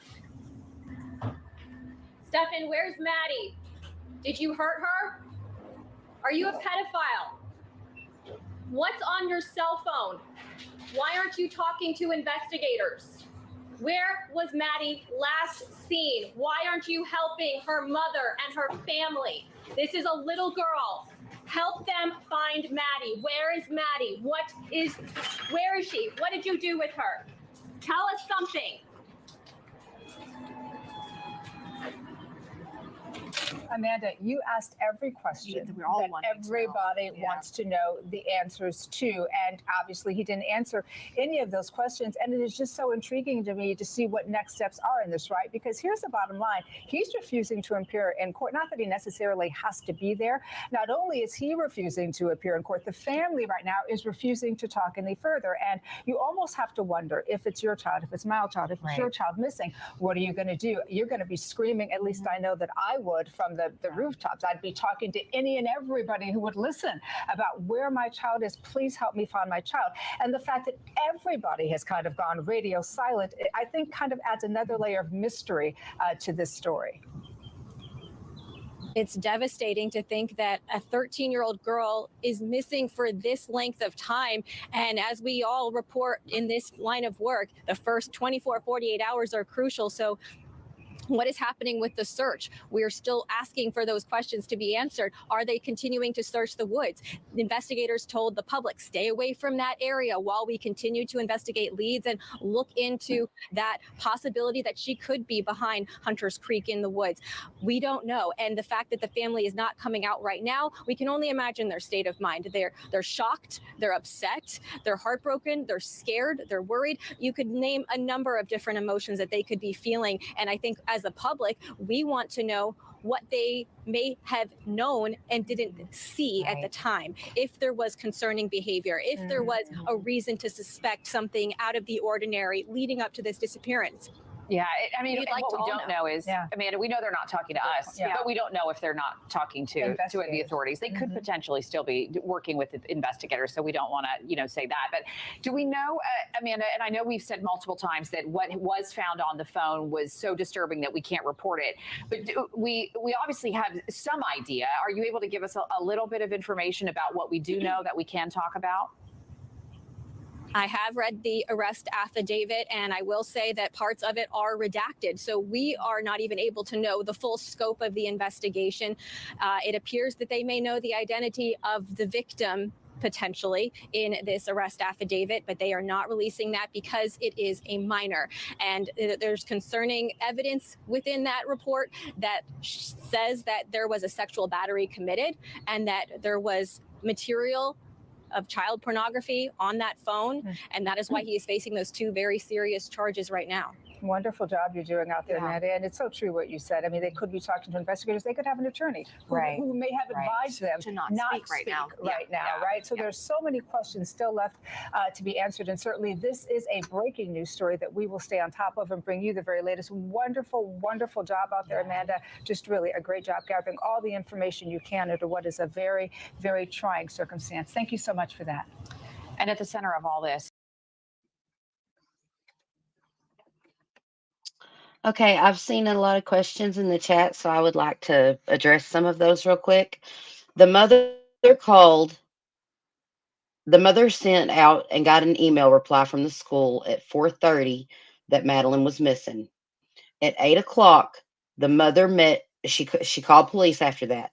At 8 o'clock, allegedly, the mother met the police at the church to look for Madeline, not the home. So I think that's where the because supposedly there was nowhere for the mom to meet with the cops at. Like I don't know if that's 100% true that that part of it has been said, but what I can say is that the mother did say, and there has been interviews and stuff done. That the mother called and got a hold of the school, got messaged back by 4:30. At 4:30, um, after 4:30 she called the police right then whenever she found out Madeline had never showed up for school that day. At 5:30, late in the afternoon, after Madeline had already not gone to school all day, then she got the phone call allegedly from the school saying that Madeline had not gone to school that day, but the mother is stating that she didn't get that message until 5:30 p.m. That is what's going on with the messaging and the call timeline and stuff like that, is that the mother met the police at the church at 8. She got notice from the school from a teacher. She had uh sent messages to a teacher at school, um asking if she had seen Maddie because Maddie wasn't at the wherever she was going to pick her up. And then Jennifer, Maddie's mom, got the message. Oh honey, that was attractive. um got the message at 4:30 that Madeline had never, wasn't at school by the teacher, and then at 5:30 was whenever allegedly Jennifer finally got the call that her daughter never showed up to school that day, and 8 o'clock was whenever she met police in the church parking lot to look to. That was whenever they finally got there or whatever for them to make the missing persons report on Maddie. And I found the article where it's from yesterday, and it says detectives believe Stefan Stearns, the boyfriend of the girl's mother, killed Soto on Monday morning at the Kissimmee apartment complex where the family lives. So yes, And there I've it read is. that in multiple articles. I just had to dig it up to find it. In one of the interviews with the mother said that she went to pick up her daughter at school at 4:30 or 5, I can't remember, but she wasn't there. So she thought maybe, so she drove around the school, and then she thought maybe she went over to her mother, to the mother's business, which was like right around the corner or something. So there's a big timeline difference there then. Hey Terry, you want to know something? Um I know someone that's an actor that has played in like a movie for Netflix and stuff. And that's very true. He told me that if you look up, it helps make you cry. So yeah, that's actually kind of true. I can validate that a little bit. Oh, sorry, ladies. Back to that. I saw that comment and had to remark on it. Char, did you have more you wanted to add to that, sweetie? No, I was just asking if the panels all remembers hearing that same interview with mom when she said she went to the school to pick her up and the school was closed. So she wasn't there, and so she drove around the school. And then she thought, well, maybe she went over to her mom's business. Maddie did. And that's kind of where she left it at that. I don't believe she said much more after that. Mm. That was in the interview with the mom. I believe it was. I think it may have been the first interview. So that really changes the timeline for the mom For both. getting a text from the school or whatever Mm-hmm.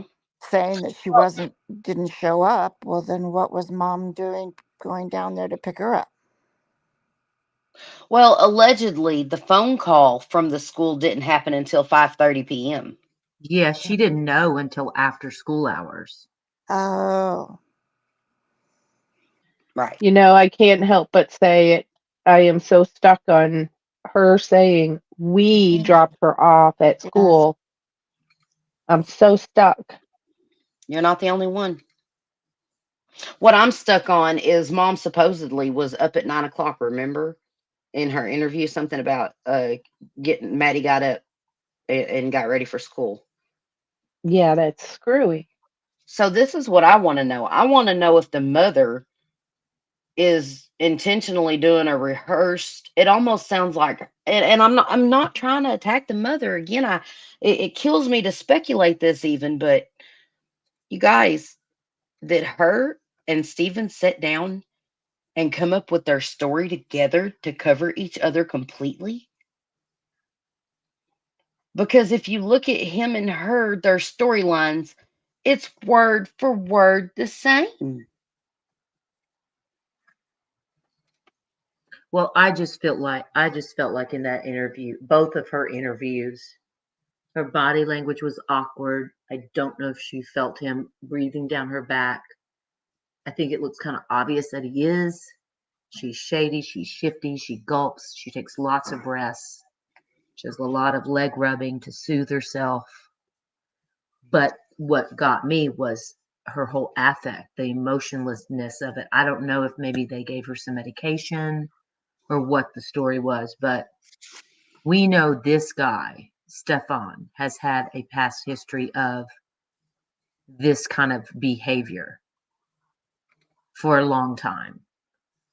I would think the mother would know, but I've heard so many times of girls who report it to their mothers and their mothers just don't believe it. They just don't believe it. I don't think it's that they don't believe it, Hollis. I think that they think that they're so good and so amazing and so wonderful that no one could ever do that to them. I think it's more of a big head and being a failed parent to your child to ever doubt your child. Now, I'm not saying there aren't cases in which y'all there's some kids out here that are just hell bent on ruining everyone's lives. But whenever your child comes to you and says, "Mom, this is going on," it is your duty as a parent to look into it and not just brush it off. Take them seriously. Exactly. Exactly. Exactly. And It is your sometimes, job to be the parent. It is and, your job to look out for your child. It is your and job to investigate and be aware of their safety. and I really think we need to emphasize more to tell a mandatory reporter because, you know, if this is going on in the household and you're telling the other parent, you might be putting yourself and the other parent in peril or in danger. I say go to the teacher, go to law enforcement, go to your school counselor. You know, if your mother isn't believing you, go to somebody else higher up Yes. because Those you never know people in a by household if you're law safe. must report it. Yeah. So Do you'll get not, some help that way. do not leave yourself in a situation where you're being abused just because one of your parents doesn't want to listen to you or whoever doesn't want to listen to you. Keep being, keep talking, keep telling, because someone is going to hear you and take it seriously. It's just, it's a, God forgive my language, but it's a damn shame that kids can't go to their parents and tell them what's going on and be heard and taken seriously. What kind of world are we coming to? Because y'all know there are rumors that Madeline did just that, right? She told her mom and told her friends that her mom didn't believe her. And that's hearsay, but there are those reports out there from people on social media that allegedly are close to this family. Right. And Michelle Mouse was having questions about his court appearance. It says Stefan Stearns had his initial appearance in court Saturday. He never spoke, but his attorney did. This Would is y'all what like? he said. Your Honor, at this time, I'm going to waive Mr. Stearns' appearance. I'm also going to waive the reading of these charges. Mr. Stearns is aware of what he's been arrested for, Stearns' attorney said. and he was charged with S battery and possession of child SA material. That's what they found on his telephone. So yes, he appeared, but he did not speak. So there you go, Michelle Mouse. Mimo. Oh, we love Miss Shelley. We love Miss Shelley. It's so good to see you. I just noticed that. Like you were saying her name, but it wasn't registering until I seen her. Right here. I'm trying to catch up on you guys' chat. I'm sorry. um, but yeah, let me also say something here. I know everyone out here, you guys can say, "Oh, this mother was being abused, maybe, and that's why she wasn't talking." But let me explain this to you, and I'm just gonna say it one time. One time. Complacence because of fear is never an excuse whenever your child is being abused and hurt. Period. End of story.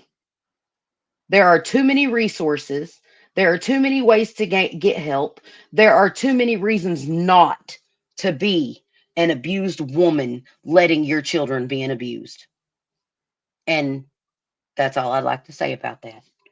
Be the parent you need to be and get up out your situation for your kids if your kids are in danger because you are the parent. It is your place. Yeah, I just want to add to that. No matter who you are, whether you're a man or a woman, if you find in yourself in a situation that could be considered in any way abusive, and you know it in your heart and soul, reach out for some help. Get yourself out of that situation. Protect your family for all that you can. Now, Regina, if you would like to go to the your YouTube mod messages, Beautiful Messy Ball posted the article where Sheriff Lopez is speaking from the scene the night they found Madeline.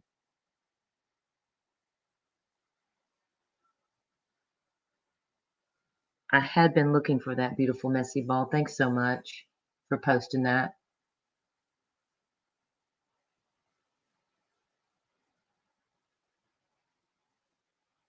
She's going to have to repost it from the actual article because that is too long of a link.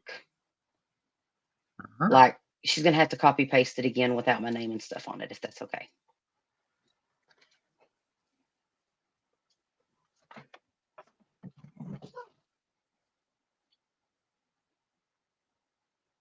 Do y'all hear my chair squeaking too? It's because it's leather. Listen. Can you hear it?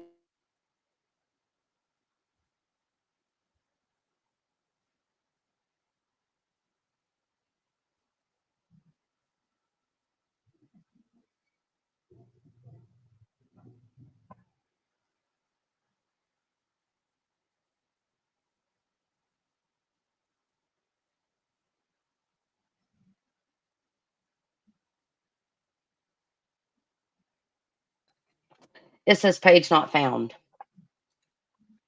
Can she resend me the link? Would you do that? Beautiful. Would you do that?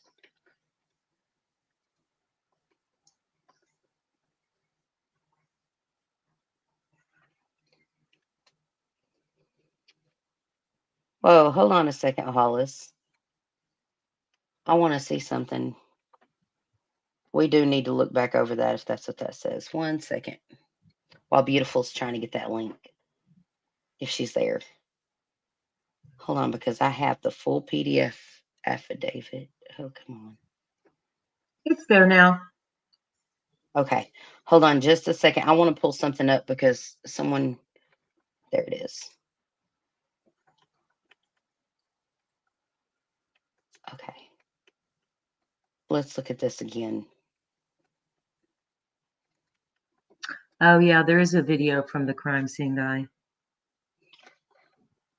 They were waiting for the forensic units to do their investigation to make sure that they secured this crime scene. Hollis, hold on. Hold on on that. Hold on that for just a second.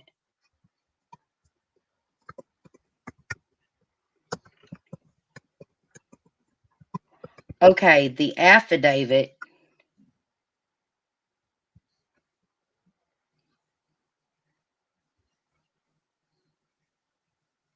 Okay, what is 2,000 hours?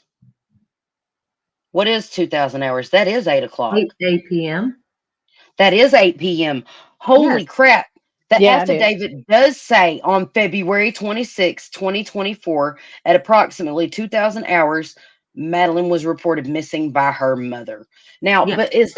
but that doesn't mean that she didn't call 911 before that. That means that the report was made at 8 o'clock, right?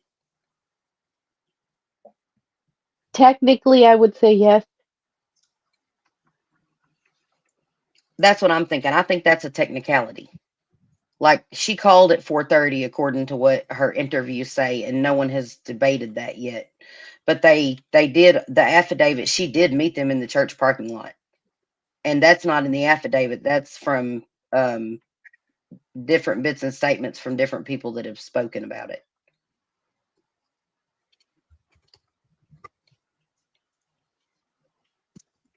Okay, now we're gonna look at Beautiful's post real quick. Thank you so much for that beautiful messy ball. Where did she post it to, Hollis? Which one? Mod. Yeah, YouTube mods tab. There we go. Okay. Okay.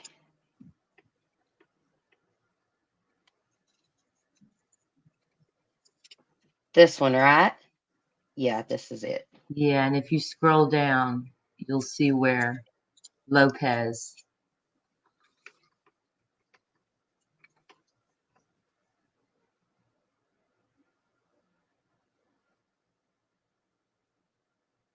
Yeah, you just need to scroll down a little bit further and you'll see the video.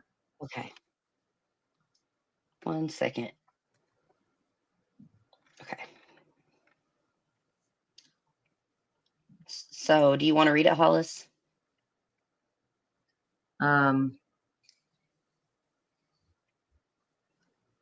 You might want to just play the video. This There's video? the video. Yep. Okay, it might be laggy. I'll warn you your ahead of. home better than That's new fine. with ArmorView. Save Yay, 33% on commercials. all windows and Gotta love commercials. Sometimes I see things I need.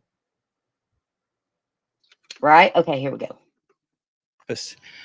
Today, hi, I'm Sheriff Lopez with the Osceola County Sheriff's Office. Today, here on Hickory Tree Road, we had different agencies checking different areas for our missing person. A tip led us to the area of Hickory Tree Road, about 1.5 miles from here, where someone potentially said that they saw some involvement in the case. So what we did was we sent our units out here and we did discover what appears to be a body. The body has clothing very similar to what the victim was last seen wearing. So what we're doing right now is we're waiting for the forensics units to do their investigation and make sure that they secure this crime scene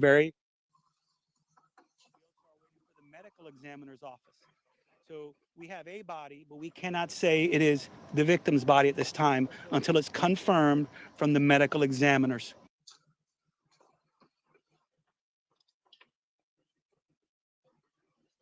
Okay.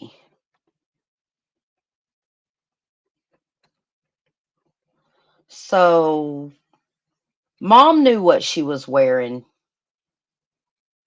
Boyfriend of mom knew what she was wearing when she come up missing.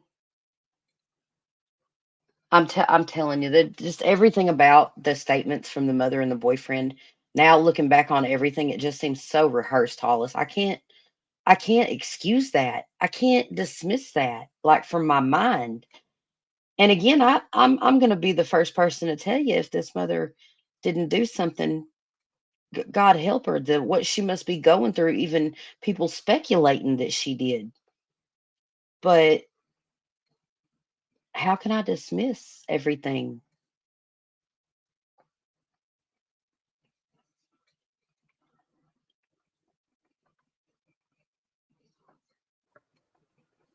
it's really hard to dismiss it.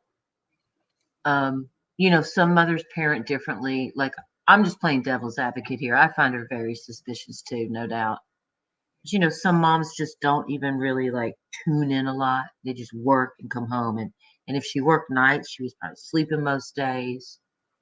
Stuff could have been going on at night, passing like ships in the night, everyone in the house. We just don't really know. But I will tell you this, it's kind of hard to bypass. I'm not going to say that. I can't say that. I'm just saying Hey, Nana. I'm just going to say we all do wash our children's linens, don't we? Bing bong. I'll leave that at that. Bing bong. We all wash our children's linens. Wow, Hollis. And I don't know if you've seen them, but according to the Reddit statements, I'm sure that there would be material there that someone would notice on those bed sheets just from what he posted on Reddit to young teenage boys about self gratification.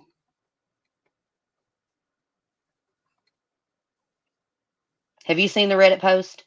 I have not. I try to stay away from Reddit. Me too, but girl, But if sometimes those there's good Reddit and there's bad Reddit. You just got to know when to differentiate between the two. So since I can't all the time, I just avoid it. Makes it easier for me. Yeah. But yeah, Hollis, very good, valid point. A mother does the linens, and the ladies, all of you women, or all of you adult women who have had relationships with men, know what we're referring to, right? So 2 years of doing your child's linens and you don't notice anything, or just the laundry in general. Like, yeah, as well. Yeah, Hollis, exactly. Or does he do the laundry during the day while she's sleeping? Well, look who just decided to play devil's advocate with that one, Char. No, I'm joking. But no, seriously, I mean, that is, I guess, I don't know. I don't know. I just, you guys, there are signs. There are so many signs of children being abused that someone would know. Like, I can't dismiss this. I'm trying. I want to be on the mom's side, but I just don't feel like I can at this point. And I can't say that she's guilty of anything either until we know more. But I'm saying what's there so far doesn't look too pretty of a picture painted in her favor to me. Hey, Regina, Low 12, she's been posting the child abuse hotline. I've been sharing it all night, Hollis. Yeah, can you throw it up there just one more time and leave it for just a little bit in case people want to write it down? Yeah, if you'll give me just a minute to get through all these messages. Right.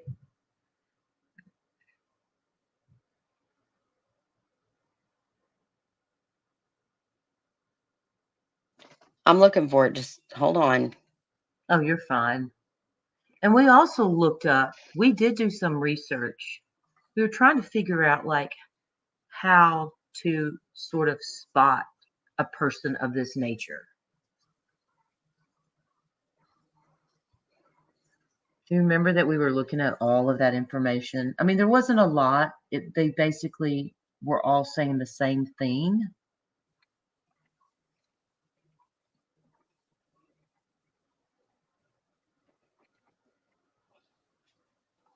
Yeah.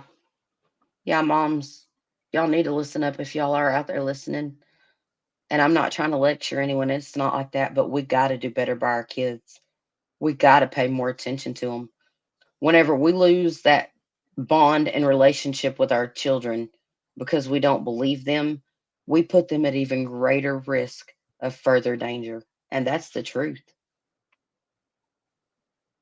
Go ahead, Hollis. I'm sorry. I'm still looking for that. For low to post that. Oh, I was just saying that I know we had done some research on how to basically try to notice somebody of his nature, what to look for.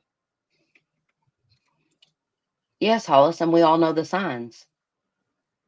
We all do. But if you'll post the link, we can pull it up. But I'm telling you, if we really have to sit down and I get it, I get it. Maybe we really do need to sit down and tell people the signs that their children are being abused because parents don't know. But Char, can I ask you something, honey? Yes. Do you think a mother knows when her child is being abused? Yes. And why would you think that? Because my mother did. Could you elaborate on that for me, honey, please?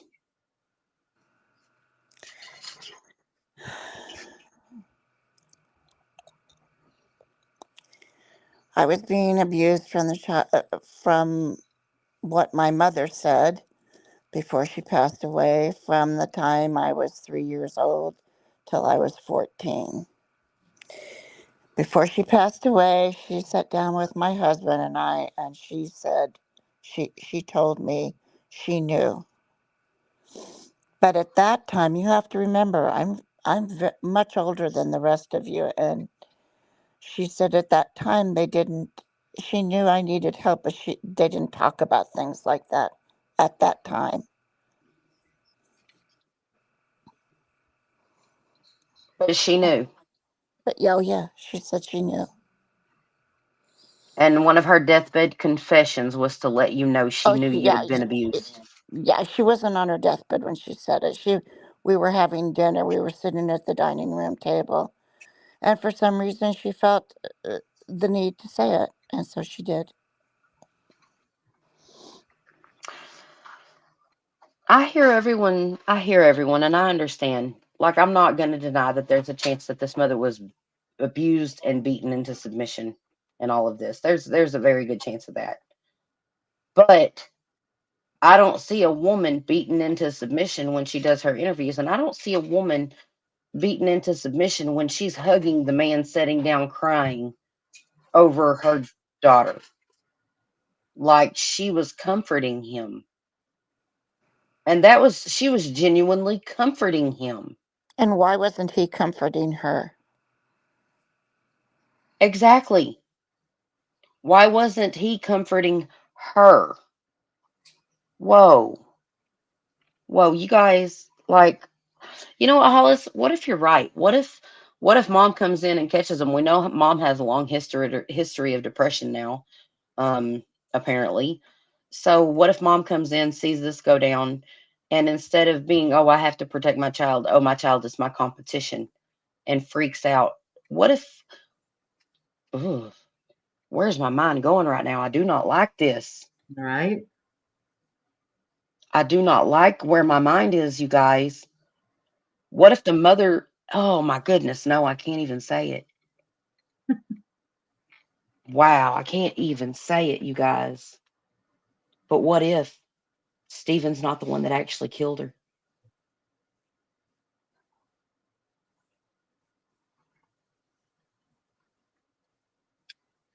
You might have a very good point there, and each is covering up for each other.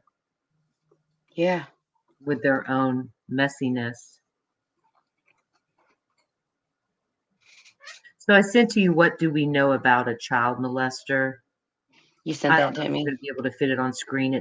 It's got 7 different bulletin points. Okay.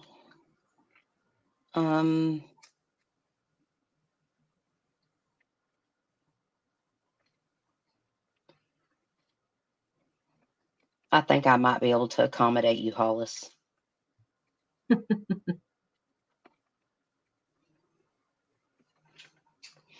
Okay, would you like to read them, Hollis? And you guys, these are the 7 signs for every one of us with children to look out for that are common with predators. Okay?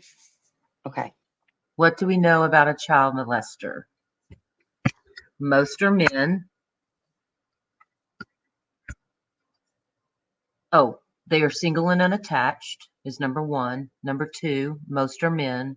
Number 3, they show an unusually strong interest in children. Number 4, many interact with children outside of normal hours. Number 5, they try to help the child outside of what they usually do, giving them rides to buses, I assume. Number 6, their homes are kid-friendly.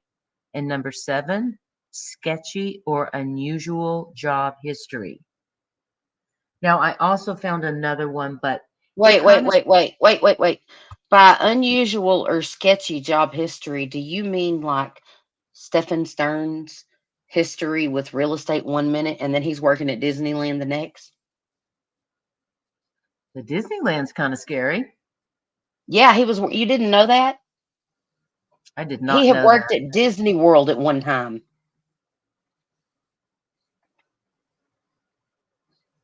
Another site also adds creating emotional dependency and using manipulative behavior and language and pushing physical and sexual boundaries and jealous and controlling behavior. And that's where I get stuck up with her just recently telling her mother she had a boyfriend. It's the jealous and controlling behavior that may have triggered him. But Yeah. you're absolutely right. It could have gone down a totally different way. I mean, this is why we crime chat, just so everybody knows. We bring out all the facts, everything And that's all the questions. factual. Yeah. But then we also going down all these rabbit holes and we'll just we talk it out and keep trying to figure it out. Wendy Whiting, I could not agree more, or Wendy Whitting, I don't know which. If I said it wrong, I do apologize. I completely agree. They are investigating. There is more to the story. Go ahead, Hollis. Sorry about that. No, that was it. You know, Jazz Adams said he was thinking that from the start. That could very well have been the situation. She came in and walked in on something she didn't, you know, in her rage or fury, something could have happened disastrous to Madeline. Maddie. Yeah. Yeah. But yet the SA was occurring by Stefan. Mm-hmm.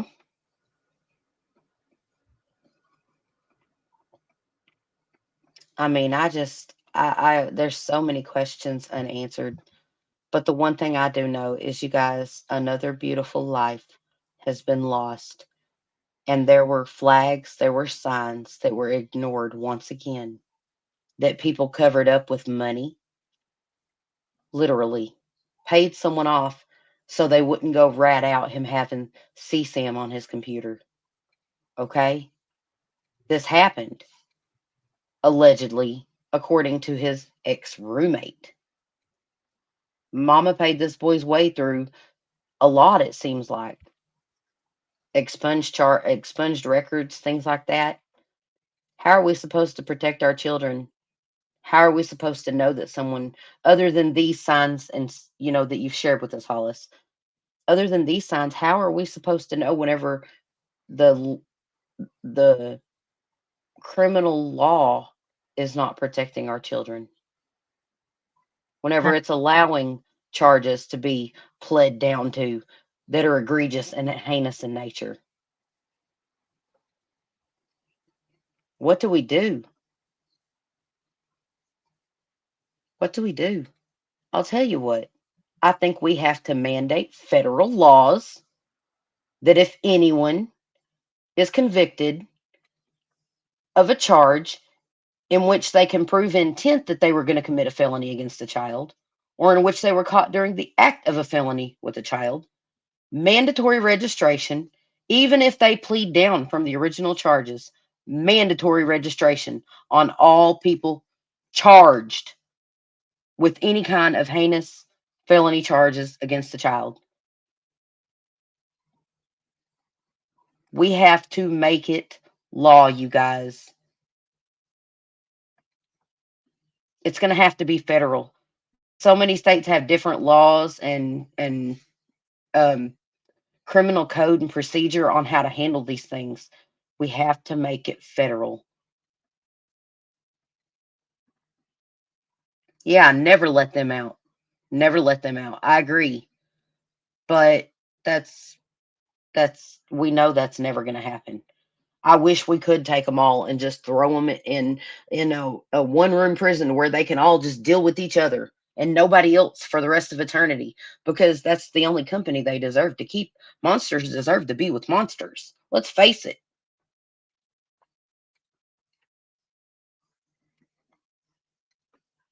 But I also know that that's not economically possible and it's not reasonably possible. But I do think that, yes, if you're convicted of hurting a child, you shouldn't get out. But if by some loophole in law they are going to be allowed to roam the streets again to terrorize more children, I think that we need to be able to keep up with their every move and prevent them from being able to live in the same household as a child that is registered in school or not even registered in school, preschool, even. Any child that is registered to an address, I don't think they should be allowed to live at that address, period. I wish the school system could use this opportunity to teach children to please report any SA occurring in the household to a teacher or a school counselor. Beautiful messy ball. Because I they could always not agree more. because they always say tell a parent, but that parent's not going to have your back in that house half the time.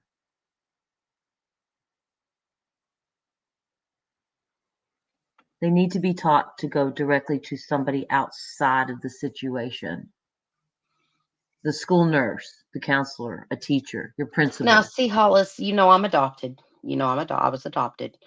But let me tell you what, I knew darn good and well. My parents set me down, my adopted parents set me down and explained everything to me and told me your body is your private body.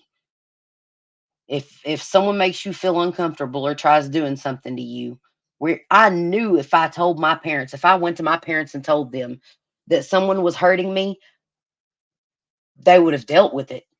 And I'm sorry to say, but my daddy, he had a 12 gauge shotgun. It might not have been legal justifications and ramifications that the person would have met, but the person wouldn't have hurt another kid again.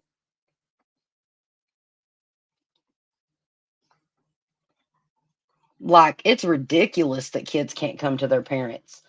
That's a shortcoming as a parent, Hollis.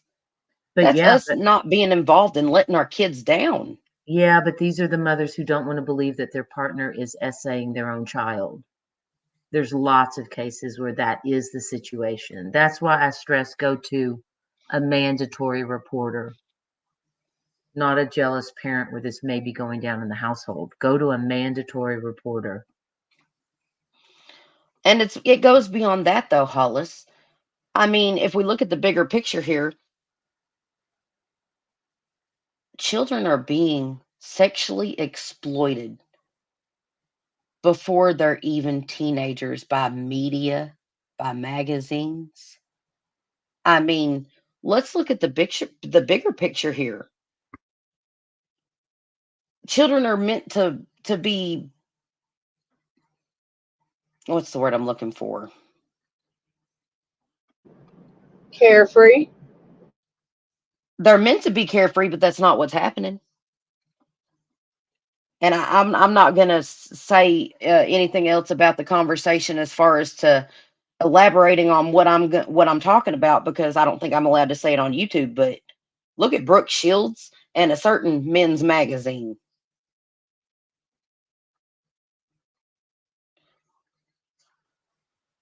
Oh yeah.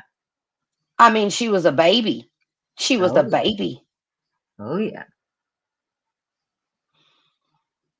It doesn't just start in the home. How does it? I mean, it does start in the home, but you have to constantly be on guard in your home and with your children, because it's not just people that you don't know looking at your children like inappropriately.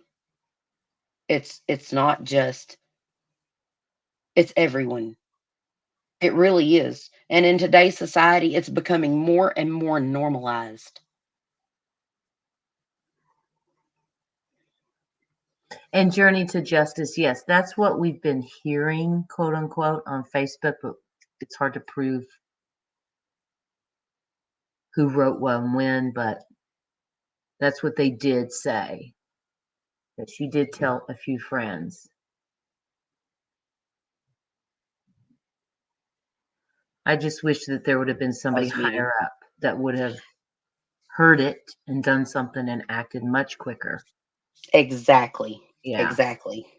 Oh, I just want to give a shout out to Rebel. Hey, Tattooed Rebel 2229. Could I get my lovely mods to put Tattooed Rebel's link in chat for me? You guys, y'all are really going to enjoy him. He covers a lot of cases, and he's got a really laid back vibe to covering the cases and stuff. And everyone is family whenever you come over there and you subscribe. So, yes, thank you, Tattooed. We love you. That's awesome. It makes me happy when I see people that I love and respect come over here and shout me out. Thank you so much, Rebel. Okay, Hollis, what were you gonna say? And I was going to say that was on a Facebook post, and we didn't want to put that up. We didn't want to expose names. We didn't know if those were actual children who were legitimately posting that. So, that's out there. It's take it with a grain of salt. I do feel like we are going to hear a lot more down the line about this case. I do too. And I think that I know there are more charges against Stephen to come, of course. But I'm not gonna say the mother's guilty of anything. I am gonna leave it on the effect of I think that there's a possibility there may be someone else catch criminal charges over this. I think that's a real possibility. And there could be. There could be. So, well, everybody, you guys, it's been 4 hours. Oh my goodness, Hollis. I We just I know, girl. I know. Sammy and Char, is there anything else you would like to add to this for us? Yeah, I think I'm good, and I really appreciate all of your time and effort and hard work that's put into trying to pull out some facts, when we're not being given a lot of information. And, all we can do is observe. But I just want to say thank you all. Oh, you guys, Thanks hold for on just a coming. second. Hold on just a second. Tattooed Rebel, whom I love and trust, wants to come up to the chat for a second. So, Tattooed Rebel, this link is just for you.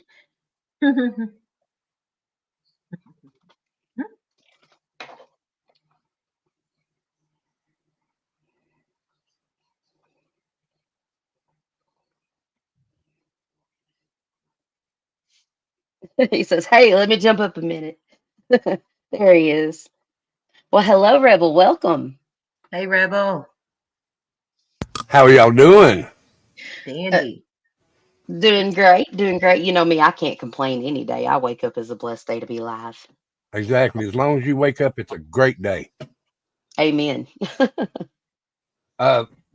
Just wanted to say thank you for shouting out my channel. You didn't have to, but thank you.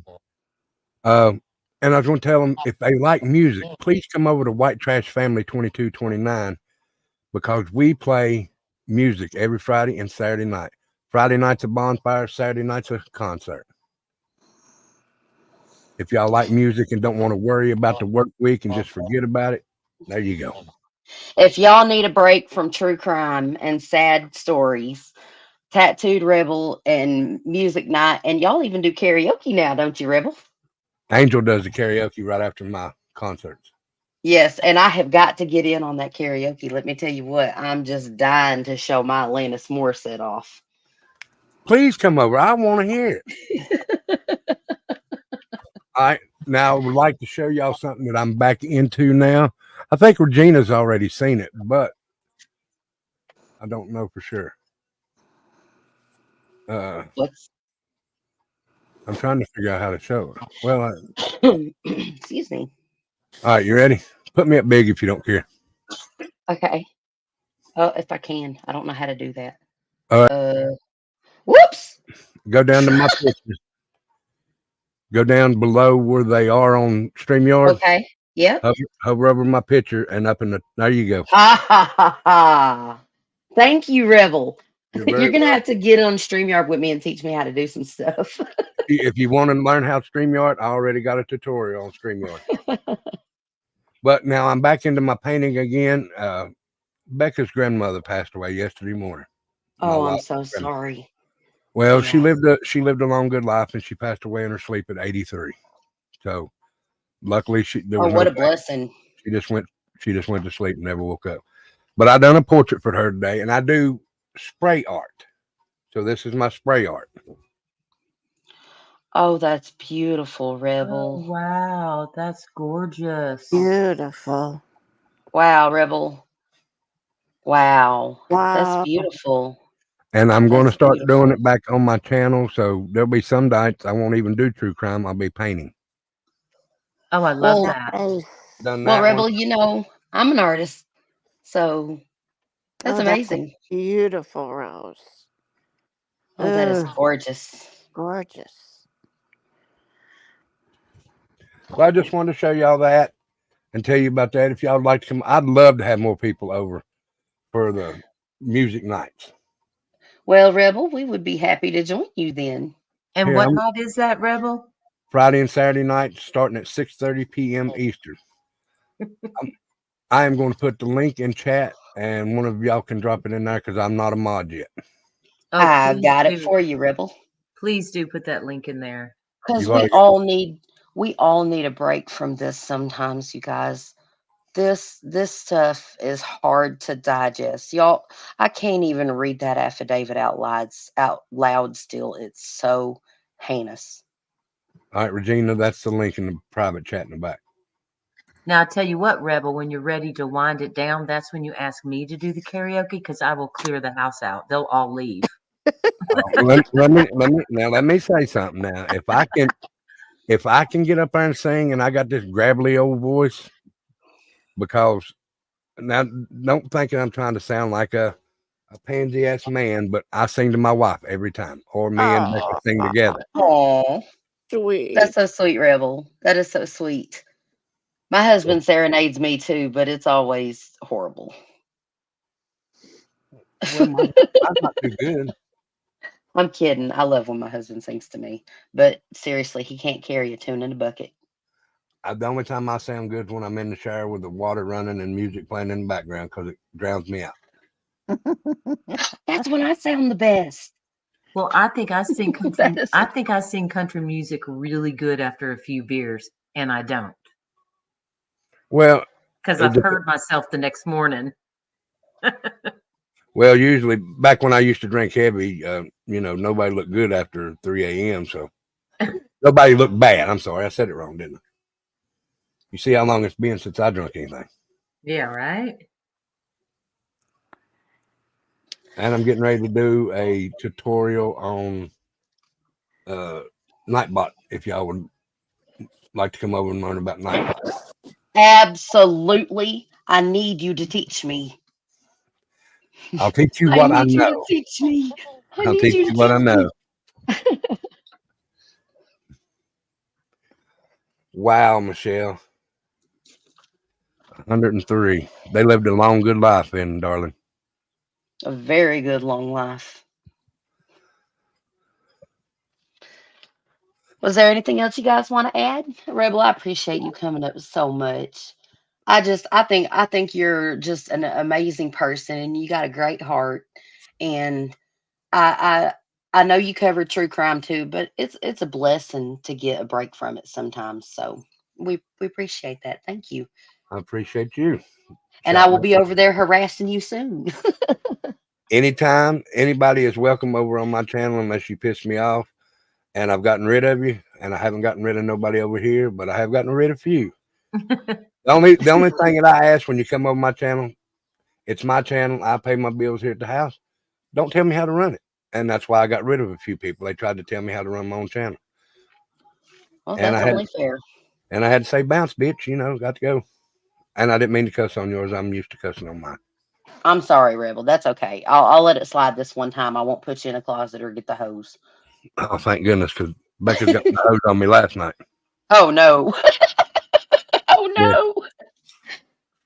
But Miss guys, Brown, thank you. wait, Thank I you have for a that. question for you, Tattoo Rebel. Yes, Rebel. ma'am.